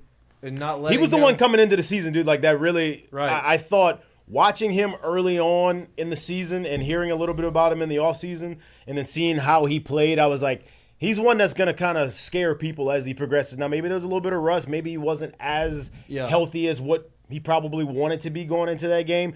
But I thought he was one that was going to, not just LSU, I thought he'd be one that would give the league some some scares a little bit because the guy's he's so mobile, he's long, he's got playmaking ability, and he looks to make plays when he leaves the pocket. And I think he's eventually going to be. I thought you were going to see him kind of leave the pocket, maybe break a couple like big scrambles, but I really thought you were going to see him get out of the pocket and have a deep ball down the field, right? LSU pressure is too much. We've seen that a couple, but that was the big thing. They pressured him, but they pressured him without allowing him to escape, right? Which I think is a huge thing. You saw Whit Weeks took the role of spy. I think he did it really well. Once he understood this guy was moving, he went and got him, right? And I think that the defense is playing as a one cohesive unit, and I think that's a big thing. Oh, you're feeling yourself when you line up in the I formation on defense. That was wild. It worked. Well, first time I've ever seen that. They did it a few times. But that was the one where nobody was on the line either. They're all standing up. And that's when Parashan shot down the line and made a tackle after a Whit Weeks, and I think it was Debo Atkins. They both were like, I want a sack. No, I want a sack. Kind of tackled each other. Debo Atkins is going to be really good. Really good. Yeah. I know. He's a You saw Patrick Queen. Two things. Patrick Queen tweeted, he's next about Whit Weeks. And then Patrick Queen almost killed a man on yeah, TV. he did kill that guy. And he was fired up until he wasn't. He's like, oh, shit. Offensive lineman killed him. He's good. He's moving his arms. He's good. Didn't even seem like he caught him that It really didn't. It was kind of crazy. Yeah. I'm telling you, the new helmets scare me. I don't really get it. Tua's not wearing the Guardian cap. Tua is out there. His helmet already has the Guardian cap. He needs to just to make people feel better. Tua don't give a damn about what y'all got to say. No, he did. Like, man, no. Look, I got this shit. He quoted Lil Wayne. He's like, I could get off my bus and get hit by a car right now. It's just the way I live life. No doubt. I respect. I'm glad he's back in. If he wants to do, let the man play. I'm glad he's doing what he wants to do. Mm-hmm. Me too. If he got clearance to be able to do it from obviously certified doctors, you can't tell a man he can't. I'm glad he's doing what he wants to do. And he's obviously consulted with his family about it. But that will be the big, back to LSU real quick. That will be, I'm just looking at A&M. I'm glad you're saying, because I'm looking at their numbers too. Comparatively what, obviously, Arkansas starting running back goes out, you hold them to under 40 yards. But what A&M wants to do, and this will be throw the football. No. They want to run it with Le'Veon Moss. It says their rushing offense is 15th in the SEC. Well, that's their offense isn't very good, but that's their. Their passing offense, this is a wrong stats that are in the thing, but passing offense says they throw for 330. Maybe that's LSU's.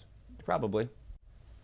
Maybe that's LSU. Because I'm looking at Connor Wegman's number. He's only played in 3 games. Oh, that's definitely LSU. Games? I take that back. Yeah. LSU is 15th in the SEC in running per game. But Wegman has 718 yards, 3 touchdowns, 4 picks. Nuss has 2,222 yards, 18 touchdowns, 6 picks. It's Le'Veon Moss that I think LSU is going to have to bottle up, and LSU's rush defense has been good. I would say you can look at probably 3 plays. Sellers got out for a big one. Guggenheim obviously got out for a big one. To the point where people go, I don't know why they don't recruit people like Guggenheim at LSU. Well, he also almost didn't make it to the end zone. Right. They unhitched the trailer dog.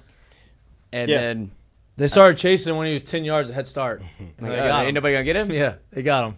Yeah, I'm with you. I think the run game is what you really need to stop. Le'Veon Moss is their guy. But they also got Terry Bussey on the outside. Like he's a very good receiver. Wegman, when he's on, he's a good player. When they beat Missouri the way they did a couple weeks ago, it was a balanced ball club. I think they threw for maybe like 270, ran for like 230 or something like that. It was a balanced attack. They're going to want to be able to kind of insert their dominance and do both. So I would imagine they're going to kind of use both of those guys and obviously, the rest of the supporting cast as well. I'm trying to find the stats. I really thought those were the stats, but they're not. No. A&M. Here we go. No, I hate the SEC website.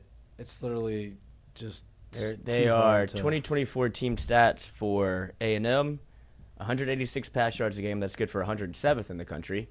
218 rush yards a game. That's good for 13th in the country. There you go. So they do like to run. Yeah, they do like to run. I was LSU stats I was reading. Sorry, but those are also changing. LSU stats are changing because they're running the football more. But yeah, they do like to run the football. It's going to be another challenge for the front seven on the defensive side. They won't, they have their running backs healthy, like you said. I think where you can get them is if you slow down the running game. I don't trust Wegman. I think Wegman's going to go out. You're going to be able to get to him, 1. And 2, I think he's going to make some mistakes. Would you be more concerned with who they had playing earlier in the year? No, I think Wegman's the better quarterback. I think the other guy a little bit more on the ground, right? Like can move around, but I just Marcel Reed. yeah, I think we're catching him at a good time. Earlier on the year, I think Marcel Reed would have really given us some trouble because we were still doing a whole lot of figuring out who we are and who's going to be in different spots and who's going to play in different. And you know what I mean? Like I think there was a lot of that going on with LSU's defense right now. I think they're really settling in to who they are, getting an identity, understanding who's who needs to be where, and obviously Witt is playing like a damn madman right now. So I think that's a huge part of it too. So, but yeah, I think Marcel Reed for this defense would have been probably more of a problem early on in the year because of his way of playing. And you can get them early. I feel like they were out of assignment stuff a lot more early on than where they are right now. And I think a guy like that really hurts you in those situations. Agreed. I'm looking at A&M's numbers. So they don't give up a bunch of sacks either. They've only given up 7 all year, which is number 2 behind LSU, which LSU's only given up 2 all year. So it's going to be a good matchup, right, for our defensive front and their offensive line, and then vice versa. Their defensive front versus our offensive line, I think it's going to be another really good matchup. And, you know, teams that usually run the ball really well are really good at stopping the run. That's kind of what – I don't know if that's the case, but if you think about it, right? Yeah. Like if a team really does run the football really well, usually their defense doesn't allow other teams to run the football because that's all they've had to deal with in practice and, you know, preseason and spring ball. I mean, go back to all LSU's teams when they could run the football. Their defense never gave up rushing yards. That was always a thing. I could be completely wrong. But LSU has 24 sacks on the year. Defensively, Texas A&M has 17. So LSU kind of feels like it'll always have that advantage. Just what they're doing with whether it be Paris Shand, whether it be Savion Jones. Obviously, Braden Switzer now, Whit Weeks can get to the quarterback, and Greg Penn seems to punch out a ball every game. Like the opportunistic ability of this defense has really come to pass, where it doesn't feel like it's a fluke. They very much want to cause turnovers, cause havoc, get in the backfield, and make life hell for you. And usually when you play that way, the big play is on the other end of it, but they've kind of bottled that up too. Yeah. It's they're improving. If you can make they've become they just gotta be okay to they're pretty good. Yeah, if you can make Wegman throw the football, I think you feel really good about what you're doing defensively. No doubt. 3 touchdowns, 4 picks. Like I said, 718 yards. That's going to be another challenge, right? Because up until this Arkansas game, teams have run the ball against LSU a little bit, right? Their offense, their defense. I mean, I'm not saying they're running for 300 yards, but they've been able to get some chunk plays and they've been able to move the chains on the ground. It hadn't been like, okay, we just got to eliminate that completely. They've gotten better and better and better and better, and I think they're going to continue to get that way. I think the guys on the interior defensive line, Ahmad Bro and those guys, like Paez, those guys have been – you don't hear about them, which is a good thing, right? Like they're not going to go out and sack the quarterback, but they're also clogging up the middle and allowing linebackers to make tackles, and I think that's a big thing too. So, the run defense is a lot different now than it was 3 weeks ago. The entire defense is. 100%. The entire defense is. 100%. But we got all week to talk about that. Some housekeeping before we go to some other sports conversations. Jared and I will be in Houston on Wednesday and Thursday. Yeah. Our good friend Ross Brzezowski, as y'all have probably noticed, or saw, passed away a couple weeks ago. So we're going to go to his funeral. Our show on Wednesday is now going to be moved up till tomorrow at night. Right, it'll be live. We're going to announce it, but I just want to give it to you live on air. It'll be live Tuesday night. We're not going to do the Ask Mikey and Mitch on Tuesday. We're not going to do the Ask Mikey and Mitch on Thursday night. So change the schedule. Instead of being Monday, Wednesday, Friday this week, it's going to be Monday, Tuesday, Thursday because of what we got. I'll be coming back late or Thursday afternoon. Me and Lloyd will be in studio. Jared will still be in Texas, and we'll just do them via Zoom. So we could do it now. What? Ask Mikey and Mitch. Are there questions in there? No, if we put it out, we'll see. If they don't get any, we'll do it again. We can do Ask Mikey and Mitch. Ask Mikey and Mitch. Throw some questions in the chat. Fonz, I'm looking at you. Throw it in there. Get it started. If we don't get any, we'll bump it. We'll bump it to Shit, or tomorrow. Yeah. I guess we could just do it tomorrow. Ask Mikey and Mitch tomorrow if you want. We do have one that I promised my boy C-Dub that I would get it in because we haven't Talked about it. Well, I haven't been in the chat. I haven't been in the chat. Oh yeah. Well, yes, because the chat broke. Yeah, the chat was broken. You know, I love my boys in the chat. Love the club. What about the girls? You like the girls in the chat? No, there's been a couple girls in the chats. I think asking questions, right? Sure, Unless we can they say were that.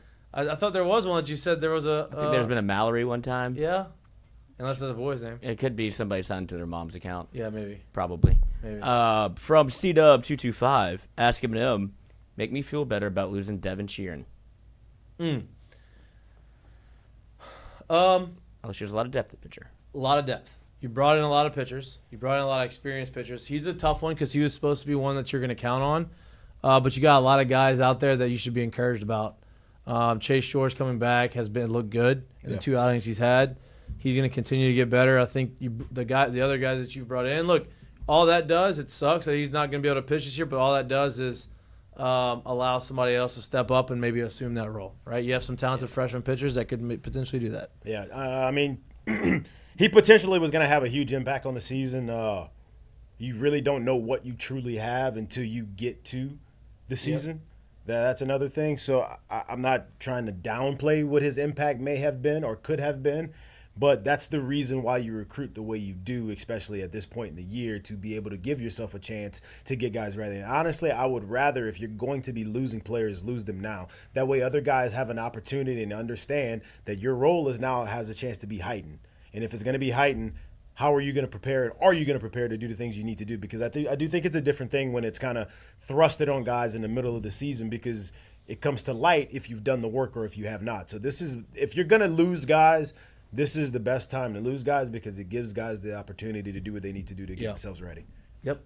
And just so to provide a little backstory, Devin Sheeran transferred to LSU after one season at Mountain St. Mary's, ranked number 8 among Baseball America's top 100 college transfers. Freshman season, 109 strikeouts to 32 walks across 70 innings. He was going to be somebody that was definitely going to make an impact or have the opportunity to do so. I'm getting back to the chat real quick. Cortland Jacob, what would you rather? LSU be the third-place SEC team, at-large playoff hosting first round, or LSU play at Atlanta and risk having an extra game? Wait, or LSU what? Playing the SEC tournament championship and having an extra game? I'll tell you what. I mean, I would love for them to win the SEC and have a bye week. But I would selfishly love to have a home playoff game in Tiger Stadium. I'm going to be honest with you, and this isn't even a selfish thing for me. I think this team, because of who they're not yet, if that makes any sense. Like, let's tell the truth. We're not looking at the 2022 version of Georgia. Or 2019 of LSU. Or 29. No. You got to wait till I'm saying. We're not looking at the 2022 version of Georgia in the sense of we knew that team was going to be a top 3 team at the end of the year. Yeah. We're looking at a team that does not know that they're there yet. So when I say that, I would love for them to be the third-place team because I do think having a home game in Tiger Stadium would do so much to boosting their confidence that much more on another spot. Yeah. Having that opportunity to do that in front of a home team, I think, is that much more help for them. So only because of that is the reason why I would love to see them be a third-place team here. Well, here's the crazy thing. Is like you could potentially be the third-place team with only one loss. Right? Like, Texas and Georgia could go out and win out and play each other in the championship game, right? Yeah. Theoretically, because they'd be higher ranked than us. Yeah, there's no East and West anymore. And that's what I mean. So, the only reason I'm saying that is because when I was thinking, do I want to be a third-place team, I was like, damn, that means we have to lose again. I'm not saying they are going to run the table, and being the third-place team in the SEC may mean you do lose, but you could win out, they could win out, and you be the third-place team in the SEC anyway, and probably be the 5 seed, which would be great because you get to play, Army or Navy probably. Don't want to play either one of those teams. Don't want to play either one of those teams. No, dude, it doesn't matter. Honestly, put me in the 5 seed because I still feel like that's the best spot you can be in anyway. I would like to be in that spot. I would love the home playoff game, regardless. Yeah, I think that'd be awesome. So to answer your question, I'd rather be the third place team and have a home playoff game. And don't get me wrong. I want to win. Yeah, but say at the same time, winning the SEC could do a ton for you too. Damn it, we won it. We got a bye week. Yeah, it could do a ton for you too. Don't get me wrong. I just know what playing in Tiger Stadium could be and what it can do for you and how it can make you feel and where it can make you go. I think something like that would be awesome for the group of guys that is this team as it is right now. Agreed. I do worry. Bucks scored 7-0 already. How did they score? Do anybody know? I think it was a Mike Evans. Mike Evans touchdown. I believe so. Mike Evans, 11 straight years, 1,000 yards receiving it. Unbelievable. He's about to have one more touchdown. He gets to 100. Or that may have been it. That may have been the 100th touchdown. And you can always get him in the 4th or 5th round in fantasy. Always. It's unbelievable. Everybody, this is the year he falls off. This year, nope. Oh. So He's good. every year. Unless Rashard Robinson's out there, then he's no good. And he stays healthy, dude. He does. I mean, banged up, but not going Plays. Yeah. You got any other questions? What would you rather, Lloyd? Yeah, that's what I was thinking. I think you want to win every game you play. No doubt. Yeah, No I doubt. get that, but you know me, I would love nothing more than an extra. But game that's why I said you could go out and win every game and still be the third place team. You know what I mean? So and I guess you could. There's a reason to. No, actually, I take that back. I'm an idiot. You would, if you won every game, you'd be in the SEC tournament, championship. Yes, because you have no SEC. Because you have no SEC losses. I'm an idiot. Yeah, I'm sorry. But I was thinking that if you lost to A&M or Bama and you drop one more, isn't it crazy now that you're not saying and Bama out of your mouth as confidently as we used to? Bama, probably 70-30 they beat us. Now it's like, oh, Bama, we're gonna beat Bama. That's the thought is. Let's not get ahead of ourselves. Well, yeah, the boogeyman's gone. Yeah, well, let's not get ahead of ourselves. They brought him into he had to go speak at Alabama today. Did he? Nick Saban, boy, they're struggling over there, huh? He had to go calm. How's your friend? Oh man, because Dandy, tough one. This one, tough one. You're losing the big games now. He popped up in the chat today for about a brief second. He's like, I can't do this right now. Y'all hammered him? No, I mean I feel for him because I guess after you beat Georgia, you were like, oh, Alabama is we feel fine. We're going to win the big games.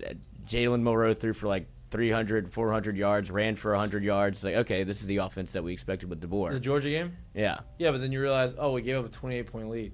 Yeah, that's the other scary part. Yeah. But I think since you lost to, Tennessee? Vanderbilt. And Vanderbilt's not bad, but still, it's not. 25th ranked team in the country. That's not a game that they ever circled. If it was at home, No. I don't think people went. No. And there you look up, you go, oh, shit, we're losing. We're gonna Troy lose. Game. Yeah. Long time when was the intern? Was it? No. That's the one you lost. That's the one we lost. Troy. That's the one we lost. And it happened to get Yeah, previous. Les Miles. We had a Troy game when I was still here. Yeah, we were down at half. 28-0. Yeah, pretty big. Yeah, everybody came left back and won that game. and came back. I stayed. Yeah, I was at our baseball tailgate. Yeah, you cold as hell. Sitting on the sidelines. I stayed too. We were doing keg stands at our baseball tailgate. Oh, nice. Yeah, it was great. They came back. LSU They won. came back. The Troy game, we had the cable in the ground. Oh, nice. You could get the cable in the ground. You could get it was on CBS or whatever it was. Rabbit on. ears. And so you could get about 8 channels. It was great. And then we had the Halliburton 10 behind us. They saw who we were, and then all of a sudden after the first game they allowed us to connect to their cable. So it was this is perfect. It was great. I was watching the other Troy game, the loss, on my phone at Northwestern State. And I was watching that, and I was in Minnesota's locker room. What day? It was in September, wasn't it? Yeah, I was in Minnesota's locker room watching it on TV, and I was like, damn, I'm going to get fucking hammered by all these people on my team right now. Yeah. They are going to wear me out. They wore me out. Yeah. Yeah. Oh, yeah. Almost came back in that one, too. But, yeah, there's not a lonelier spot than being in the wrong city while LSU's playing and you're not there. And say, oh, I guess I'll watch it on my phone, and you can't turn it off. Who was it? Nick Brissett got the first carry, fumbled, then threw him under the bus, and we didn't even have our starting running back in. Well, that's on you, Coach. Yeah. But those days are gone, it feels like. Yep. We hope. No doubt. They didn't last very long. No. One off. I mean, Nick Saban lost to UL Monroe. But, yeah. DeBoer lost to Vanderbilt. Nick Saban lost to UAB here. No, they wanted his ass gone. But for my So true. yeah, Who do we get this guy? and this is coming off of the home upset after Tennessee, where he's the toast of the town, Yeah. and it's like fire his ass. But for I'm the only thing that I want Who's to. that quarterback? Josh Booty? No, That was Rohan. that was Rohan. Yeah, it was wrong. That was Rohan last time. But for this year and this season, where we are, I mean, every week's a new week, as we've learned from Brian Kelly. But for this week, I don't want to put the cart before the horse because anything can happen, as we've seen in probably the wildest year of college football since 2007. But I don't want to get in a situation where LSU is maybe they get into the SEC championship with one loss, and they would, And they'd be the last. Yeah. and they get in, and if you lose the SEC championship, and now you're battling with a whoever who'd you do, like what'd you do for me lately conversation. Yeah, losses. it becomes the what you do for me lately conversation, and also too like how bad is the loss if that happens? Because if it's not a good loss, that gets weighed into it as well. Because they don't want to see what they just saw. Like that's the situation you don't want. Yeah. On the last time that a year like this happened was 2007, right? That was the first time a team has ever won with 2 losses, won a national championship. If that happens, crazy year. Maybe this is the first time someone with 3 losses gets in the first year of the 12th team. I don't want to see that happen. You don't know the weird part about it too is like you don't want to back yourself in to the SEC championship game, but realistically they're still in first place. They're tied for first place. So they're not backing themselves in, but the early loss in the season makes you feel like we're kind of behind the 8 ball. Yeah, right. And you don't want to be in that situation. Yeah. So it's a very weird situation that they're in right now. Yeah, for sure. We have any other ones? Well, I was just going to say, because even if that's the way it goes and LSU does back into the SEC championship, it's going to be teams not playing very good ball. You lose the SEC championship. Similar to 2022. Right. You know, they played well for what we thought they were going to be, but they ended up Here's a question backing into the SEC championship game and get the fourth Lost loss. A&M. I think I might have heard this Lost being A&M, that mentioned one hurt. before too. Like I don't think people realize this, but once you get to the championship the way it is right now, let's just say you have some guys that are on the line, on the fence, in terms of health. Is there a chance that people start sitting guys in championship games, knowing that, hey, if we don't have this guy, yeah, like, does it matter for us? Yeah, Will we for sure be in? Maybe not home, maybe not hosting, maybe not the bye, but will we for sure be in? And then those guys can get healthy and we can kind of get going. Yeah, I wonder if teams will do that too. maybe. Ask him from C-Dub again. Hey, if you want to feel the Fonz roll, feel free. I'm sure he's kicking himself. He's probably neck deep in some meat and can't get to the phone. Damn. But I'm sure he's always a star on Wednesdays. So if anybody wants to fill that role, feel free. Ask him. Who are you taking in the Fall Classic? World Series. I know. Thanks for clarifying that. What'd you do? Play baseball? Yeah, thanks for clarifying that.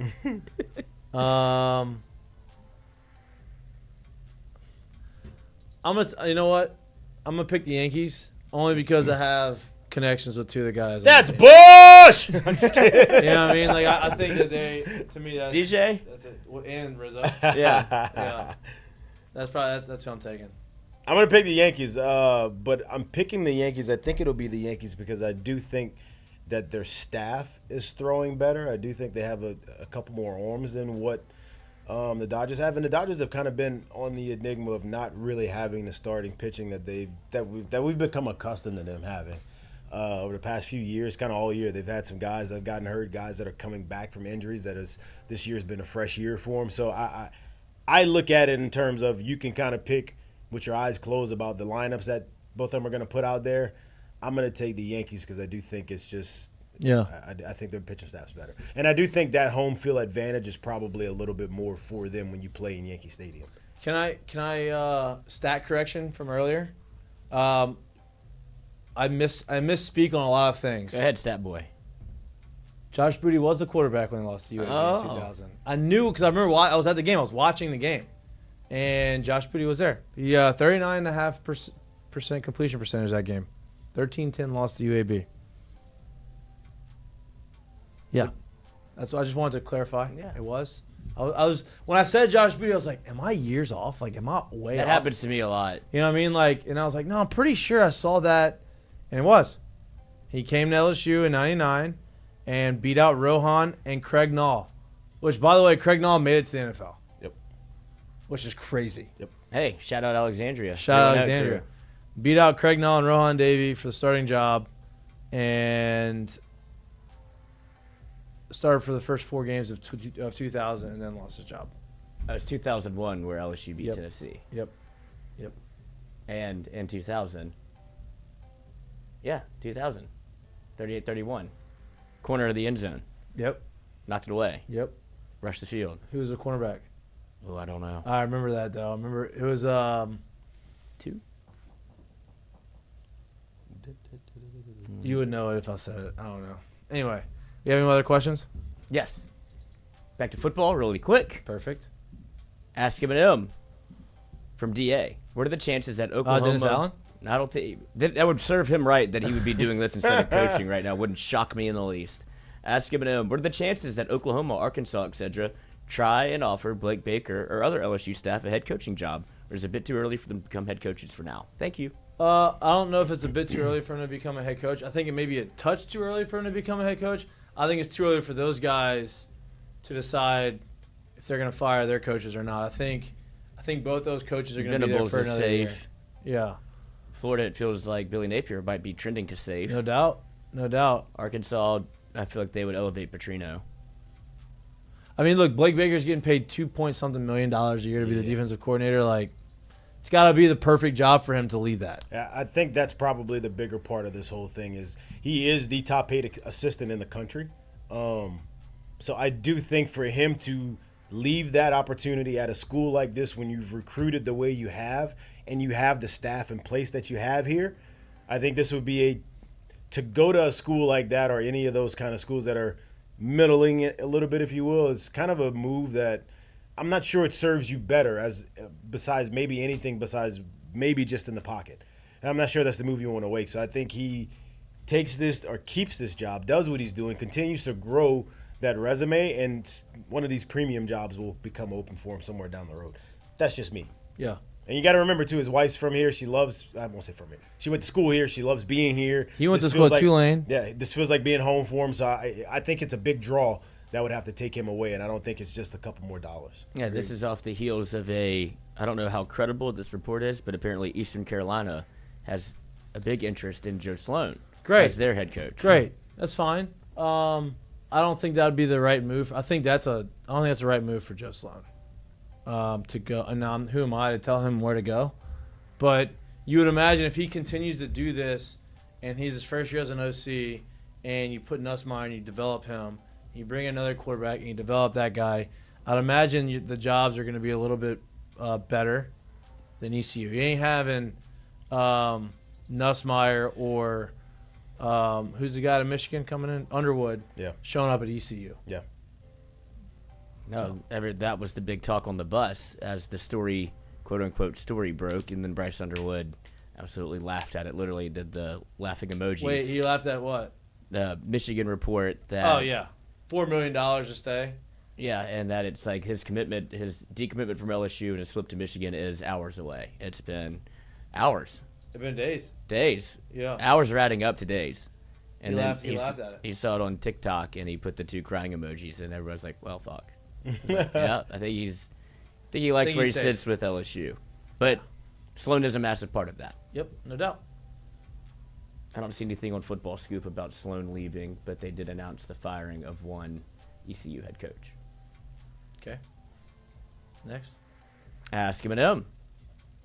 Besides Bear Jones. Also, yes. side note, anytime you have assistant coaches getting asked about head coaching jobs, it's a good sign for your team. It means you're winning games and you're doing things right. Yeah. So don't complain when that happens. Damian James, cornerback. Damian James. I thought he was a safety. This is what C-Dub said. I thought Damian James was a safety. Karen Crow. Him and Kevin Falk. Big prep guy. That was a big Nick Saban get. He was good. Playmaker. James was good. He was good. Great football name too, Damian James. All right, next question. I lost it. Weren't you about to? Ask M&M. Kenneth Balala. Ask M&M. Besides Bear Jones, who do y'all think will be the next big hitter on the team? Big hitter. Big hitter. You want to go? Here we go. What? I forget his name. The kid, the first base / DH. Is it Hernandez? Yeah, that guy. I forget his name. Eddie? No, I it's forget Eddie his, I and forget me. his name. No, I really forget his name. It's the other guy.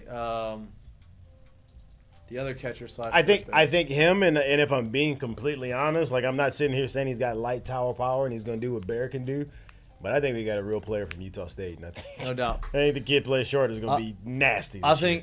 think you're gonna see him hit 15 He's gonna be nasty plus. this year. Yeah, He's gonna be good. he's gonna be very dynamic for you. I this think year. you're gonna. And I've talked about this. I think you're gonna see. I think you're gonna see Pearson hit double-digit homers this year if he plays every day. I think you're gonna see Milam hit double-digit homers. Actually, I can almost guarantee you're gonna see Milam hit double-digit homers this year. Mikey, I mean, Jay Mitch, I heard what you said, and I agree. I think they might be running them bases a little bit this year. I don't know if it's gonna be Oh, a they thing. I do think Utah State. You're gonna have some stolen bags. Yeah. You're seeing it everywhere. You're gonna have a lot more pressure, which is gonna be. You're gonna see the most athletic team that Jay's probably put on the field, top to bottom. Daniel Dickinson. Yeah. What about Ethan Frey? Fry? I can't. I'm mind blown how you can't call that kid's name. Right. Ever. It's not like it's a hard last name. And look, either. he's a guy that you could be like, oh my God, where did this guy come from? Well, he's been here, we've seen it. He's gonna get some opportunity, to swing it. Maybe, talented enough to do it, that's for sure. Luis Hernandez? That's it. Indiana State. Yep, that's it. There we go. I think he had 21 homers last year at Indiana State. Something like that. Yeah, I'm excited for this baseball team. We need to get out there. We do. Weather's too good not to go out there on a weekend. Okay. You got one? Yes, I do. Ask him. Do any MLB stadiums come close to the raucous experience at Alex Box or maybe other SEC baseball teams? The Rock? Oh, yeah. Yeah. Yeah, I mean, yes. Playing in like a meaningful game, Fenway, pretty crazy. Yeah. Playing a meaningful game, I got to play in Toronto. Whenever in 2015, when they won the division, they were trying to be the best record in baseball. That's when they had Tulowitzki, Donaldson. They were stacked. Goings on the team. Yeah. And we were out of it. That's when we had a rookie dress-up day. But they had already won the division, but they were going for home field advantage in the postseason. So, like, sold-out crowd. Dome was open, which was the first time I'd ever played with a dome open over there. It was awesome. And those fans are really loud. I've never played in a playoff atmosphere, but, like, yeah, those big stadiums, like the baseball towns. Yeah. I mean, look, Alex Box is awesome, and it's raucous, and it's loud, and it's hard to play in. But at the end of the day, there's 12 to 14,000 people there, right? Not really 12-ish thousand.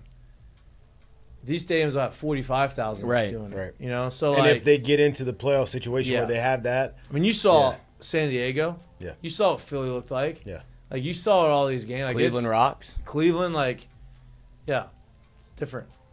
I never got to do that, though. I wish I did. Tokidoki. I think Jake Brown hits 10+, which I think is a good name. Ooh, I to think it's a throw good out one, there. too. I'm very curious to Me see too. how he plays this year. That's why I don't say him. I can't wait to see the step forward that Yeah, he takes. me And too. just I want to see how big of a step. And But I can't wait to see. we've seen Jay like tinker with line. I want to see if he's going to get the opportunity to do that. All right, if we have one more, we can do one more, and then we get on to. Yep. That's it. A little truncated Ask Mike and Mike. Thank you for participating. Yeah, I appreciate that off the cuff. We'll do it again. Why not? Absolutely. We'll do it again on tomorrow's show or Thursday show. We'll put it on Twitter and promote it. Yeah. Wild idea. Well, what it's supposed to be. Yeah, It's a wild idea. Yeah, what it's supposed to be. All right, we got a lot more football conversations. I would like to try to get somebody from the A&M side to come and talk to us. Get old Lucci on. Lucci doesn't respond to my text messages. They got a guy that works for Lucci that came on, Broniger. He's great. He's great. I'll get Broniger on. Johnny Manziel. How great would that be? That would be our best show ever. Probably. He hates LSU, though. He does.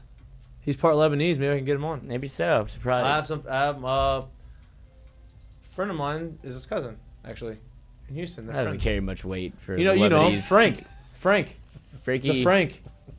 You know him. You've seen him at the tailgates. Frankie Wood? He's married to Mitch's cousin from Shreveport. You've definitely definitely. I'm not gonna say his name out loud. That tree's big now. That's No. what I'm saying. I Family mean, tree's You big definitely know what I'm talking about okay.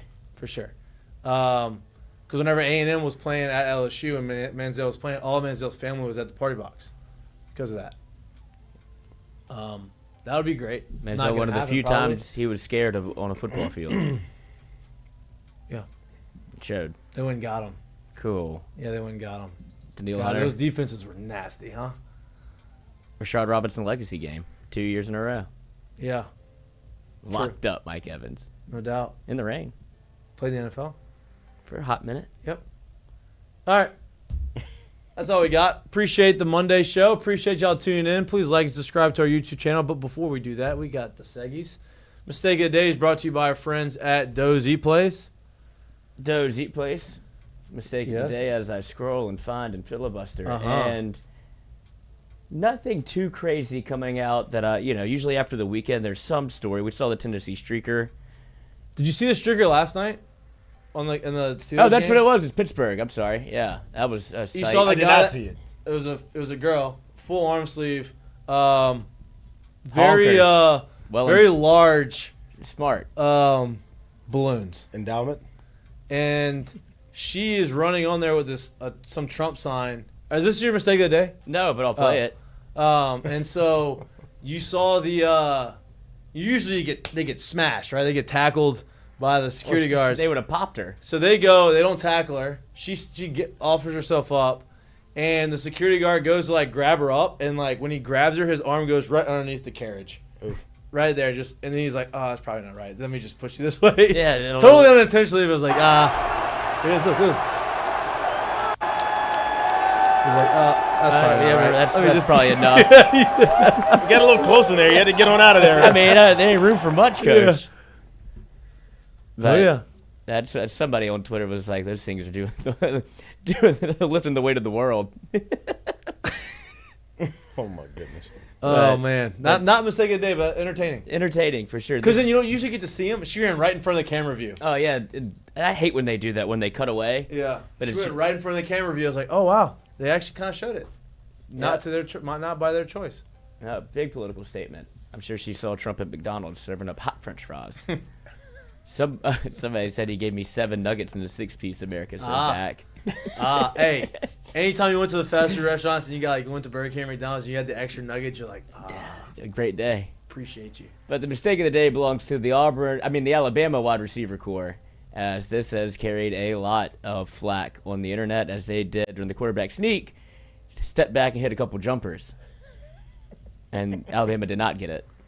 And the Alabama contingency was like, we got them playing basketball. It is out here. also not great form, right there. Like is that a floater? Yeah, it's a floater. That's a floater in that the he's lane. doing. Yeah, in the lane. Floater in the lane. Yeah, I mean that's the only Still gotta thing. get that knee up there. That's the only excuse that you can show me with that. That can't be a fadeaway. That can't be a jumper. The only way I can accept that is if it's a floater in the lane over a 7-footer. Oh man. Yeah, Wembanyama was in the paint. Yeah, that had to be it. Tough. I'll Tough show- when you do something like that. It doesn't really work out. I'll show you the video real quick because they asked the offensive coordinator towards the end of the first half about the the TV play. broadcast showed Ryan And and he's like, Jeremy was pretending this something that you practice? And he goes, there's nothing on the field that we're not coaching. So I don't know if he's sticking up for his. The art of deception, baby. I don't know if he was sticking up for his boys, saying I'm not going to throw him under the bus because I believe one of these is Ryan Williams. But then there was somebody that. So he's saying he coached him to Coach do everything a fadeaway that- jumper on a quarterback sneak. Yeah, distract you. The art of deception, baby. Right. Look, Mike Evans hurt again. Oh no. We just said he wasn't getting hurt. He's doing a lot of rolling around too. I know. There's a hammy. That doesn't look good. Great release. I don't know what happened. I don't know. About to watch it. Did he? Oh, he Oh, dropped a it. little hyperextension. Oh. Damn. But He went dead fish when he hit. Yeah. That hurts. But offensive coordinator Nick Sheridan by way of Washington. Yeah. A lot of people. Hey, also Washington center that came in. Hey, this guy's gonna be good. 285 pounds, getting pushed around a little bit. I would imagine so. Yeah. Well, I wonder how the other center's doing that was rolling it back. He's not there anymore. I know. I wonder how he's playing wherever Right. he went. That's a good point. I don't know. Anyway. Bold go ahead. strategy. Yeah. Probably not faster. No. But, like you said, there's nothing on the field that we're not coaching. you could say he's sticking up for his players. A lot of people from Washington are like, no, they did that at Washington all the time. So. Oh, did they? maybe So he they does do coach it. Yeah. I'm confused as to why that would need to be coached. I mean, literally, there's only one reason they're doing it. Deception. Yeah, It serves deception for zero sure. other purpose to be shooting jump shots on the field during the play. I don't know how much you're deceiving on a 1 yard run, but they see something in it. All right. That's tough. I Yeah. mean, just from going for what they were, where I don't think that would have flied under the previous regime. A whole lot of people are adjusting. Yeah, no doubt. All right, a curtain call brought to you by our friends at Perkins and McKenzie. What we got? I have a curtain call to one former player here. I'm reading it right now. Yes. And shout out Bryce Kuhn, friend Yeah. of the show. Yeah. Puts out a little tweet about Brian Kelly praising the work that Blake Baker's done. A lot of guys in the locker room. They spent guys off the field, created a culture in the locker room, to which one Mikie Wingo, who was very vocal about Matt House. Left probably because of Matt House. Fires off the tweet, culture greater than play calling. I don't know who else he'd be talking about. Yeah. Because, hey, look, Matt House probably knows X's and O's. He does. He stuck around long enough. I would imagine X and Yeah. O's is something that he does well. Culture means a lot. Maybe the most important thing, some would say. That's bearing fruit. And this is also on the heels of Jamar Cain, former LSU defensive line coach. He and Matt House did not jive. Ran him out of town. Sean Payton scoops him up. After the Broncos beat the Saints, Jamar Cain puts out a tweet that says, "I thought I couldn't win in Louisiana." And it was the house emoji and the clown face emoji. People don't like Matt House. I think we saw that pretty evidently. Good thing we got rid of him. Telling. Yeah. People like Blake Baker, though. Yeah. I love Blake Baker. Me too. You have to have a defensive coach that has the energy like that on the People sidelines. like playing for No doubt. Blake Baker. No doubt. And that's important. And I like people that like playing for Me too. my coaches. Like that defense, when y'all playing together, yes. Stark change from last year. Stark. All right. What My you got? curtain call goes to Keon Coleman, another Louisiana boy. Opelousas. Helping out the folk right here. So if you watch this video, we pull it up. Lloyd's got it on here. You got a guy who just got traded days before. It's kind of hard to learn the playbook. You get into the red zone. My boy needs a little bit of help. He looks over at him. He knew the answer, though. After they called the audible, he looks over. He goes, "Hey, what I got?" Keon said, "Just run that." He runs it, scores a touchdown. After the game, Keon Coleman is asked about it, and no harm, no foul. I tell no lies. I see nothing. I did nothing. You can't get me. I'm not telling on my boy. Like a real G should do, he does not snitch on him. He knew the play, but we can all tell. Keon Coleman says, no, he knew it. He was just double checking that he didn't. You know, he knew what he needed to do. He just needed a little reminder. It's like you know the answer to the test, but like I'm not. I know it, but I'm second guessing myself. Let me ask my guy next to me when the teacher doesn't say, "Hey, is this right?" Yeah, that's right. You're good. Real G move in the press conference afterward by No not doubt. snitching on your boy. No doubt. Hey, and it's a young guy too. Young guy being able to do that. And he also said, he goes, "Ain't no personal foul for over communicating." Dude, he's awesome, isn't he? He is. He's Opelousas.com. All right, my curtain call is to, and Jared, we talked about this, Jared. I'm glad you didn't take it, 'cause I thought it was pretty cool. First of all, let's rewind back to before the NFL season started, and Hard Knocks was playing, and the Giants were featured on the preseason Hard Knocks or the off-season Hard Knocks. There's a lot of GM moves. There was a lot of what's going on. Well, one clip that happened was the owner comes out and says, "Man, it would be really tough for Saquon Barkley to get traded to someone in the division. Can't lose him to somebody in the division. He's just hard. It'd be hard to swallow. He's, by far the favorite." Yep. Okay. He obviously gets traded to a division foe. This is on the heels of while he's talking to Joe Sheen saying, "Oh, look, just got a text like Philly's out." Right. Then Philly's back in. It was very They in. go to Philly. They never left. Never left. Right in the mix. Goes to Philly and has been having an unbelievable season. Well, last night. Was it last night? 2 nights ago. No, last night. 10 yards away from your career He is high. playing I would love for you to The Giants, his own team. He balls 13 yards away from his career high in rushing yards. 17, I believe. 17? I believe. Whatever. 13, 17, whatever it is. Sirianni goes and sits next to him and asks him, hey, you're 13. You're 13 yards away from your career high. Do you want to go in? I want you to get it. Saquon says, nah, I'm good, coach. I'm gonna stay here. I'm good. Let the young guys go out there, get some time, get some experience. I think part of that is because he respects the guys he played with, right? Loved his time in New York. And the other part is because he's a good dude. And he's like, hey, that doesn't matter to me. All that matters is us winning and moving on. Me not getting hurt. And when I put up $1.75 on your ass, you already know I No did doubt. you in. So No doubt. what else do you want me to do? No doubt. So yeah. Shout out to him. That's pretty cool. And good for Sirianni Sirianni's a lot of things. He's taking a lot of flack recently. doubt. This Good is for Sirianni. This is some good pub for him Yeah. right here. This will win him over a couple beers in Philly right there. Sirianni doesn't. And at least for a week. He doesn't keep his mouth shut, huh?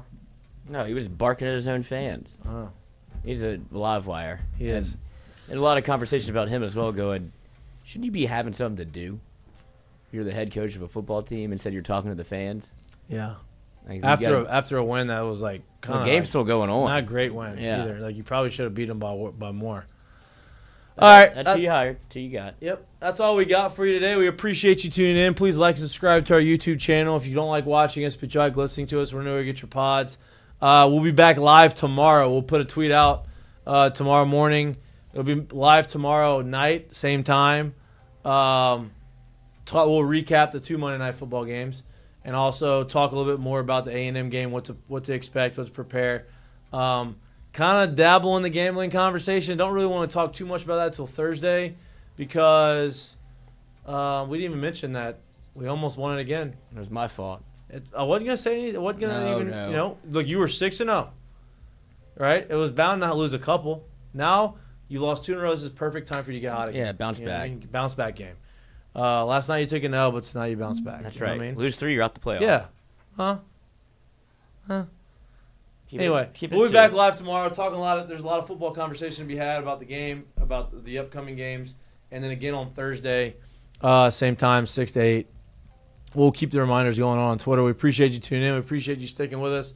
We love you all. See you all tomorrow. Peace. Peace.